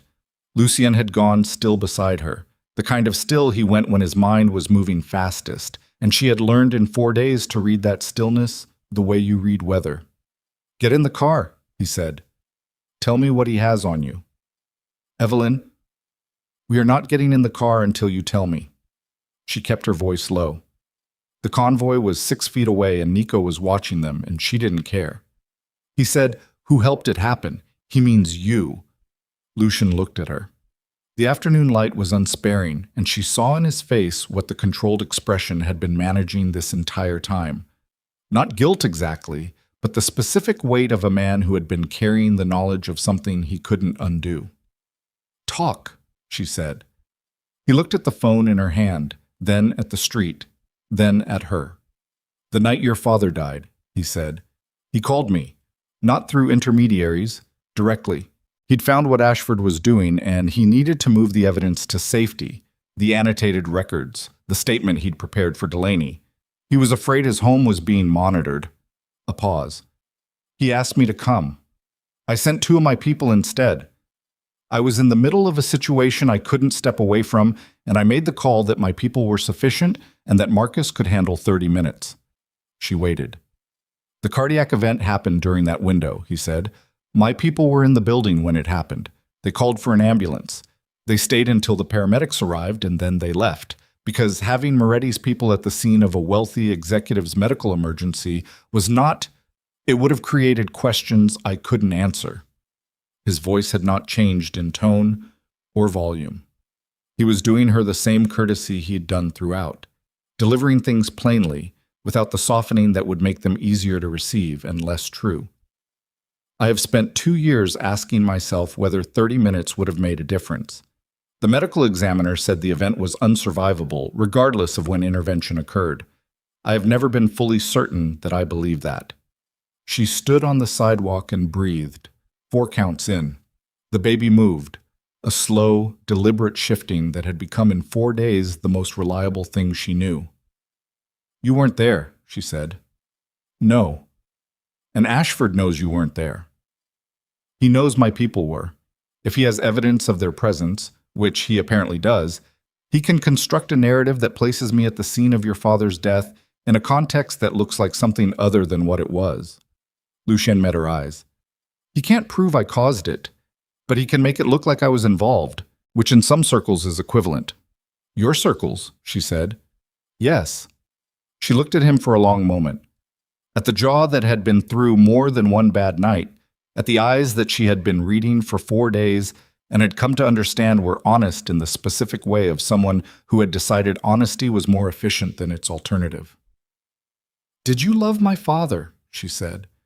The question surprised him. She saw it. A brief, unguarded moment, the face underneath the face. "I respected him more than most people I've known," he said carefully. "That's not what I asked." "No." He was quiet for a moment. He was the only person who ever did something for me without wanting anything back. In my experience, that's rare enough to be its own category. She nodded. Then she got in the car. In the car, with the convoy moving and Nico driving and Sandra on her phone in the front seat managing the documentary transmission with crisp efficiency, she thought about what Ashford had said and what he hadn't said. He'd said, "Come to the signing." He hadn't said, "Come alone." He hadn't said, "Abandon the documents." He hadn't threatened the federal investigators or the journalists Sandra had sent material to, which meant he understood those doors were already closed. What he was threatening was Lucien, specifically and personally. And the reason he thought that would work, the reason he'd sent that particular message to that particular phone, was that he'd correctly assessed, from whatever surveillance or intelligence he had on the past 4 days, that Lucien's cooperation in this entire effort was the load-bearing wall. Remove Lucien through criminal implication, through the kind of reputational destruction that followed a man whose people were present at a wealthy CEO's suspicious death, and the structure lost its support. Evelyn would still have the documents, but she'd have them without the operational capacity to deploy them before the signing. Without the legal resources Lucien's people had quietly assembled, without the physical protection that had twice in 4 days been the difference between her being alive and not. She understood what Ashford was offering, a transaction. Her compliance at the signing showed just her presence, just her not actively blocking proceedings, in exchange for his silence about Lucien's proximity to her father's death. She understood it, and she also understood that accepting it would give Douglas Ashford exactly what he'd spent a decade constructing, and would render her father's careful preparation meaningless, and would put her son, because she knew it was a son, had known since the anatomy scan that she now understood had been erased along with everything else, into a world where the company built for him had been stolen before he'd drawn his first breath. She took out the envelope. It had been inside her jacket for 6 hours. The paper was slightly warm from her body heat. Her father's handwriting on the front, "For Evelyn, when she's ready." She opened it. The letter was 2 pages, handwritten, dated 11 months before Marcus Cross died. His handwriting was steady throughout. He'd written it before the final deterioration, before whatever last months had looked like. And it read like him, precise, occasionally dry, fundamentally direct in the way that had made him excellent at business and difficult as a parent. He began with an apology, which surprised her. Not a lengthy one sentence, acknowledging that he had made a practice of protecting her from information that was hers to have, and that he understood this was its own kind of disrespect, and that he was sorry for it. Then he moved past it, the way he moved past everything, efficiently and without belaboring. He wrote about the company, about what he'd built it to be and what he needed her to understand about its structure in the event that he was not available to explain it himself. He wrote 3 paragraphs that contained enough specific financial information to make Sandra, to whom Evelyn handed the pages without explanation, go very still and then say quietly, "He left you the key to the whole succession lock. This resolves the contested heir question independently of any paternity documentation." She'd known he would. That was the thing about her father. He didn't leave loose ends. He left provisions. Then the final paragraph. She read it twice, sitting in the moving car with the city going past the windows, and Lucien watching her from the other side of the seat without pretending he wasn't. Her father had written, "I have asked Lucien Moretti to watch over you if watching over you becomes necessary. I want you to know that I chose him deliberately, not from desperation. In 30 years of building something and defending it, I met very few people who understood that the way you conduct yourself in the difficult moments is the only biography that matters. He is one of them. I trust him with the only thing I have ever valued more than what I built. I trust you to make your own assessment. You always were better at reading people than I was. You get that from your mother, not from me, and it is the better inheritance." She folded the letter, put it back inside her jacket. "He chose you deliberately," she said to Lucien. Lucien looked at her. "Not from desperation," she said. His words. Something moved through Lucien's face that she had no exact name for. Not grief and not relief, and not the complicated amalgam of both, but something underneath those things, something older and less articulable. He looked away from her, out the window, and was quiet for long enough that she didn't press it. Then he said, "We go to the signing." "Yes." "On our terms." "Yes." She looked at the city out her window. "I want Ashford in that room. I want him at that table expecting to have won, and I want to watch his face when he understands he hasn't." Nico, from the front, said nothing, but she saw in the rearview mirror the small adjustment of his expression, not quite approval, but its functional neighbor. The next 7 days were the most deliberately constructed of her life. Sandra worked with the Cross Holdings legal team. Once Delaney had certified Evelyn's uncontested standing, the firm's senior partners had responded with the focused urgency of people who understood their own liability in any outcome where they'd been positioned on the wrong side. Federal investigators received the documents, reviewed them, made no public statement, which was itself information. The journalist Sandra trusted published nothing, held the material as agreed, insurance against the possibility that official channels moved too slowly. Lucien's people dismantled the Cayman structure piece by piece, not destroying it, but mapping it fully and placing the map in the hands of 3 separate legal jurisdictions. The nominee director in Luxembourg was interviewed by investigators within 48 hours of receiving Sandra's transmission. He cooperated with the specific speed of someone who had been waiting to cooperate and was grateful for the opportunity. Evelyn spoke to no one publicly. She slept 8 hours a night because her body had begun insisting on it with a physical authority she couldn't override. She read her father's annotated records in full, all 240 pages, and understood by the end of them that Marcus Cross had been, in the final year of his life, the most rigorous investigator she had ever encountered, operating under fear and time pressure and the particular focused love of a man who knew he was running out of time to protect the people he was responsible for. She did not cry until the 5th night. She cried for about 20 minutes, sitting on the floor of her room in the estate with her back against the bed and her hands on her belly, not for Grant, who had been used and killed and deserved better than either fate, not for the marriage she'd believed in, not even for the future that had been constructed around her without her knowledge. She cried for her father, for the 11 months he'd spent preparing for a danger he'd hoped would never arrive, for the apology in the first line of the letter, offered with such careful brevity by a man to whom brevity was the highest form of seriousness. When she was done, she got off the floor and washed her face and went back to work. The morning of the signing was clear and very cold, the sky the specific flat white of a winter day that had decided against drama. She dressed carefully, not for the occasion's intended purpose, but for the person she needed to be when she walked through those doors. She found, somewhere in the practical business of dressing and eating and preparing, that she was not afraid. She examined the absence of fear and determined it was not numbness and not bravado, but something more structural. She had simply run out of things to lose that she hadn't already accounted for. Lucien came to her door at 7:30. He was dressed with the same understated precision she'd observed in him throughout. Dark suit, no tie. The bruise above his eye faded to a greenish yellow that was almost gone. He looked at her in the way he'd been looking at her for days.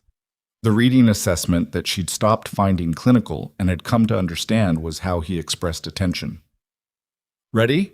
he said. "Have been for a while," she said. They rode to Vantage Tower in the convoy, and the city was going about its morning with total indifference, and she watched it through the window and felt, for the first time in what seemed like a very long time, something that was not urgency, something quieter, the particular quality of a moment before the last move of a very long game. The 42nd floor was arranged for the signing with the careful staging of a corporate ceremony. Long table, 2 sides, attorneys ranked behind their clients, the document packages centered with geometric precision. The cross-holding contingent was already in place when Evelyn arrived. Sandra at her right, Delaney at her left, the firm's senior partners arranged behind them with the collective gravity of people who understood what they were witnessing. Douglas Ashford arrived 4 minutes later. She had seen photographs. The reality of him was larger, not in physical terms. He was in fact a slight man in his mid-60s with the silver hair and excellent posture of someone who had been performing authority for long enough that it had become structural, but in presence. He entered the room with the ease of a man who had not yet been told that the room was not his, and he crossed to his side of the table and his eyes found her across it, and she watched him understand in real time that something about the arrangement was not what he'd expected. He'd expected her to be diminished. She wasn't. He sat. She sat. The attorneys arranged themselves. The signing administrator from the venue took his position at the head of the table. Ashford looked at her steadily and said nothing. She looked back and said nothing. Across the table between them was the full weight of everything. Her father's 20 years, the decade of preparation Ashford had spent targeting it, the week she'd spent dismantling that preparation piece by piece, and the letter folded inside her jacket for the second time. The administrator opened proceedings. He invited the parties to confirm their authorization to proceed. Cross Holdings declines to proceed, Sandra said before anyone else spoke. Ashford's expression did not change, but his attorneys did. A rapid recalibration, the face of someone who had been told a different version of how this morning would go. On what basis? Ashford's attorney said. On the basis of documented merger fraud, Sandra said, with the specific calm of a woman reading a weather report. The authorizing resolution from the Cayman-registered holding company, signed by Mr. Ashford in his capacity as sole director, has been submitted to federal investigators along with 14 months of financial records documenting the fraudulent construction of the merger terms. Copies have been provided to the attorneys general of 3 jurisdictions and to a credentialed journalist who will publish upon confirmation that legal proceedings have been initiated. She paused. Which happened this morning at 6:45 when a federal warrant was issued for Mr. Ashford's financial records. Ashford looked at her, then at Evelyn. You had one option, he said. His voice was very even. I offered it to you. You offered me a transaction, she said. My compliance for your silence. I don't make that kind of deal. The information I have about Moretti has been provided voluntarily to the same federal investigators, Lucian said, from his position along the wall behind Evelyn. A full account of my organization's presence at Marcus Cross's home on the night of his death, the actions my people took, and the reasons they left the scene. Voluntarily and completely 2 days ago. Ashford looked at him. Something shifted in the older man's face. The first genuine movement, the first crack in the performance of a man who had spent a decade controlling outcomes and had just encountered one he couldn't. You gave them that yourself, Ashford said. Yes. Without knowing whether it would... Yes. The silence in the room had a texture. Evelyn felt it on her skin. Why? Ashford said, and for the first time the question was not tactical. It was the question of a man who had built his entire architecture on the assumption that everyone had a price and a pressure point, encountering evidence that his assumption might have been the load-bearing flaw in everything he'd built. Lucy Chien looked at him for a moment. Because Marcus Cross taught me that the way you conduct yourself in the difficult moments is the only biography that matters, he said. I'm settling an old debt. Ashford sat very still for 3 seconds. Then he looked at his attorney. The attorney looked at the documents. The administrator looked at his procedural notes and found nothing in them that covered this particular configuration of events. The door opened. 2 federal agents, credentials visible, stood in the doorway with the specific posture of people who had been waiting in the corridor for a specific cue. Behind them, a 3rd agent was on the phone. The warrant had not been for records only, it turned out. The warrant, expanded this morning on the basis of the Luxembourg director's cooperation, was also for the person of Douglas Ashford. He stood. He straightened his jacket with a small automatic gesture, the reflex of a man whose performance of composure was so deeply ingrained it operated even now, even here. He looked across the table at Evelyn one final time. Your father was a problem, he said. You're a bigger one. Thank you, she said. They took him through the door and the room exhaled. She sat for a moment after he was gone. Around her, the attorneys were moving, papers being secured, phones being consulted, the complex procedural aftermath of a corporate legal action beginning to organize itself. Sandra was already on a call. Delaney stood at the window looking out at the city with the expression of a man who had carried something heavy for a long time and had just set it down. Lucien crossed from the wall to the table and stood beside her chair. He didn't speak. She looked up at him, and he looked down at her, and between them was the full weight of 4 days and 15 years, and a promise made to a man who had understood more than either of them had known. "It's done," she said. "Almost," he said. "There's still the matter of your medical records being reconstructed, your son's birth registration, the cross-holdings board meeting to restore your governance rights, the criminal proceedings for roughly 11 people. Almost done," she said. He almost smiled. She had come to understand in 4 days that his almost smiles were the equivalent of most people's full ones. She put her hands on the table and pushed herself up, and he offered his hand, and she took it, and she stood. Her son was born 6 weeks later on a Tuesday morning in February in a hospital where the records were very thoroughly maintained and the security was thorough for reasons that the staff had been told related to the patient's profile as a corporate litigant in an ongoing federal case. He arrived at 5:47 in the morning, and he was loud, and he was healthy, and when they put him in her arms, she looked at his face, red and furious and entirely himself, and felt something that she had no adequate language for, a thing that was larger than relief and more specific than love, the sensation of a door opening onto a room that had always been there. She named him Marcus.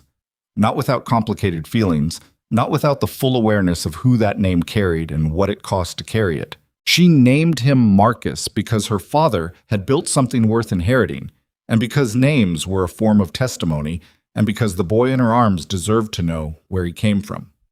Lucien was in the waiting room. She knew he was there before anyone told her, had known he would be, the same way she'd known other things about him over the past weeks, through the accumulated evidence of a man whose actions were more legible than his words.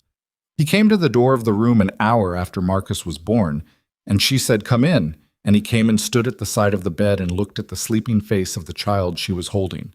He said nothing for a long moment. "He looks like you," he finally said. "My father would say I got that from my mother. Your father was frequently right about things." She looked up at him. He was looking at the baby with an expression she recognized as the face he wore when something had moved through the controlled surface and he hadn't entirely caught it in time. She did not point this out. "Sit down," she said. "You've been standing for hours." "I'm fine."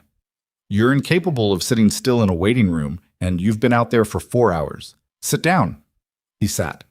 The room was quiet in the specific way of hospital rooms in the early morning, a held breath quality, the world outside not yet fully assembled. Through the window, the February sky was beginning to gray toward dawn. "The grand jury was seated yesterday," she said. "Sandra called while I was in the middle of things. I heard. 11 counts.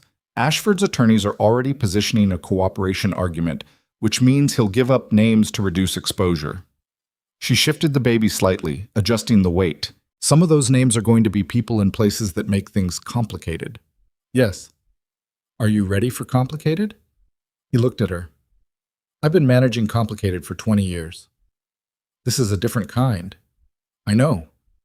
He looked at his hands on his knees. "My organization has been cooperating with the federal investigation since the warrant. It will continue to. There are things I've done that won't survive scrutiny, and I'm not going to pretend otherwise. But the specific things, the things related to this," he paused. "I want to be clear about my record on this particular matter." "You are clear," she said. "You've been clear to me since the industrial yard. I lied to you that first night. You said you didn't know my father. Yes." She looked at the baby, at the sleeping face, the impossible smallness of him. "You were protecting information you didn't know if you could trust me with yet. I've done the same thing. I won't hold it against you." The room was quiet again. She heard the corridor sounds of the hospital, distant, managed, the background texture of a place designed to hold both beginnings and endings with the same institutional care. "There's something I want to tell you," Lucien said. "Tell me." "The night your father called me, the night I sent my people instead of going myself." He stopped. His hands on his knees were still. "I have told myself many things about why I made that decision. Operational necessity, reasonable judgment, the genuine belief that 2 of my best people were equivalent or better than me going personally." A pause. "The true reason is that I was afraid. Not of the situation. I've been in worse situations. afraid of seeing him, of standing in his house after 15 years and being the person he'd made a promise to and understanding how much I still owed. She looked at him. I was afraid of the debt, he said, and I found a professional justification for that fear, and I sent other people, and he died in the window I created. His voice was even throughout. The evenness was not distance. She understood that now. It was the specific quality of a person saying a true thing as plainly as they could, because dressing it up would be its own kind of dishonesty. That's the thing Ashford had, not the presence of my people, which is neutral, the reason I wasn't there myself. She was quiet for a moment. You think if you'd been there he'd have lived, she said. I think I'll never know. No. She looked at her son's face. You won't, neither will I. She breathed. My father was not a simple man. He was difficult, and he kept too much to himself, and he made decisions for people without telling them, which is its own kind of theft. He was also the best person I've ever known. Both things are true. I don't need to reconcile them. She looked up at Lucien. I don't need you to have been perfect either. I need you to have meant it, and you meant it. He looked at her for a long moment. Yes, he said. Then we're square, she said. Outside, the February sky had committed to dawn, gray and flat and cold and entirely indifferent, the specific light of a city that had not paused for any of it, that had simply continued being itself through all the drama of the preceding weeks. She found, looking at it, that she did not resent its indifference. The city had not been asked to care. It had just been there, a backdrop and a witness, the way cities were. Marcus stirred in her arms, made a small sound, the pre-cry sound, the sound of a person discovering they had needs and hadn't yet learned the word for them. She shifted him, and he settled, and the sound stopped, and he went back to sleep with the absolute totality of a newborn's unconsciousness. He's going to know everything, she said, when he's old enough. He's going to know about his grandfather and what was done and what it cost to put it right. I'm not going to protect him from the history. She paused. But he's not going to grow up inside it either. The company is going to be restructured. The board, the governance framework, all of it. By the time he's old enough to inherit anything, it's going to be something worth inheriting, not just something large. Your father would agree with that, Lucien said. I know. He wrote as much in the letter. She looked at Lucien.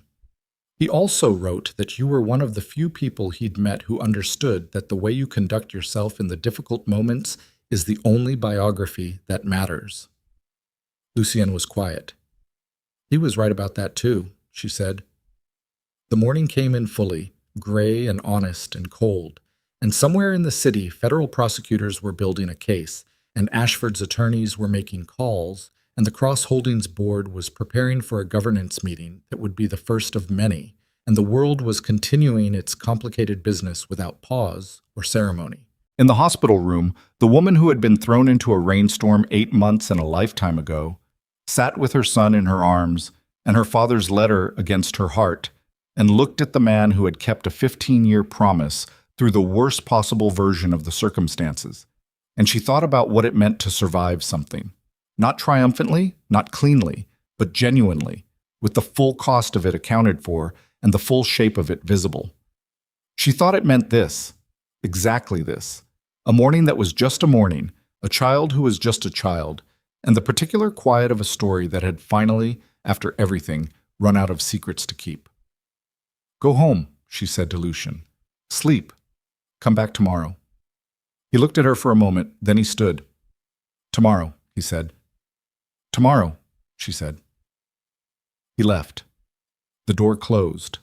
Marcus Cross, the younger one, the new one, the one who would never know the weight of a promise made in a hospital 15 years ago and would only know its completion, slept on in her arms with the pure unconscious confidence of someone who had not yet learned to be afraid. She looked at his face for a long time. Outside, the city moved. Inside, for the first time in longer than she could accurately measure, everything was still.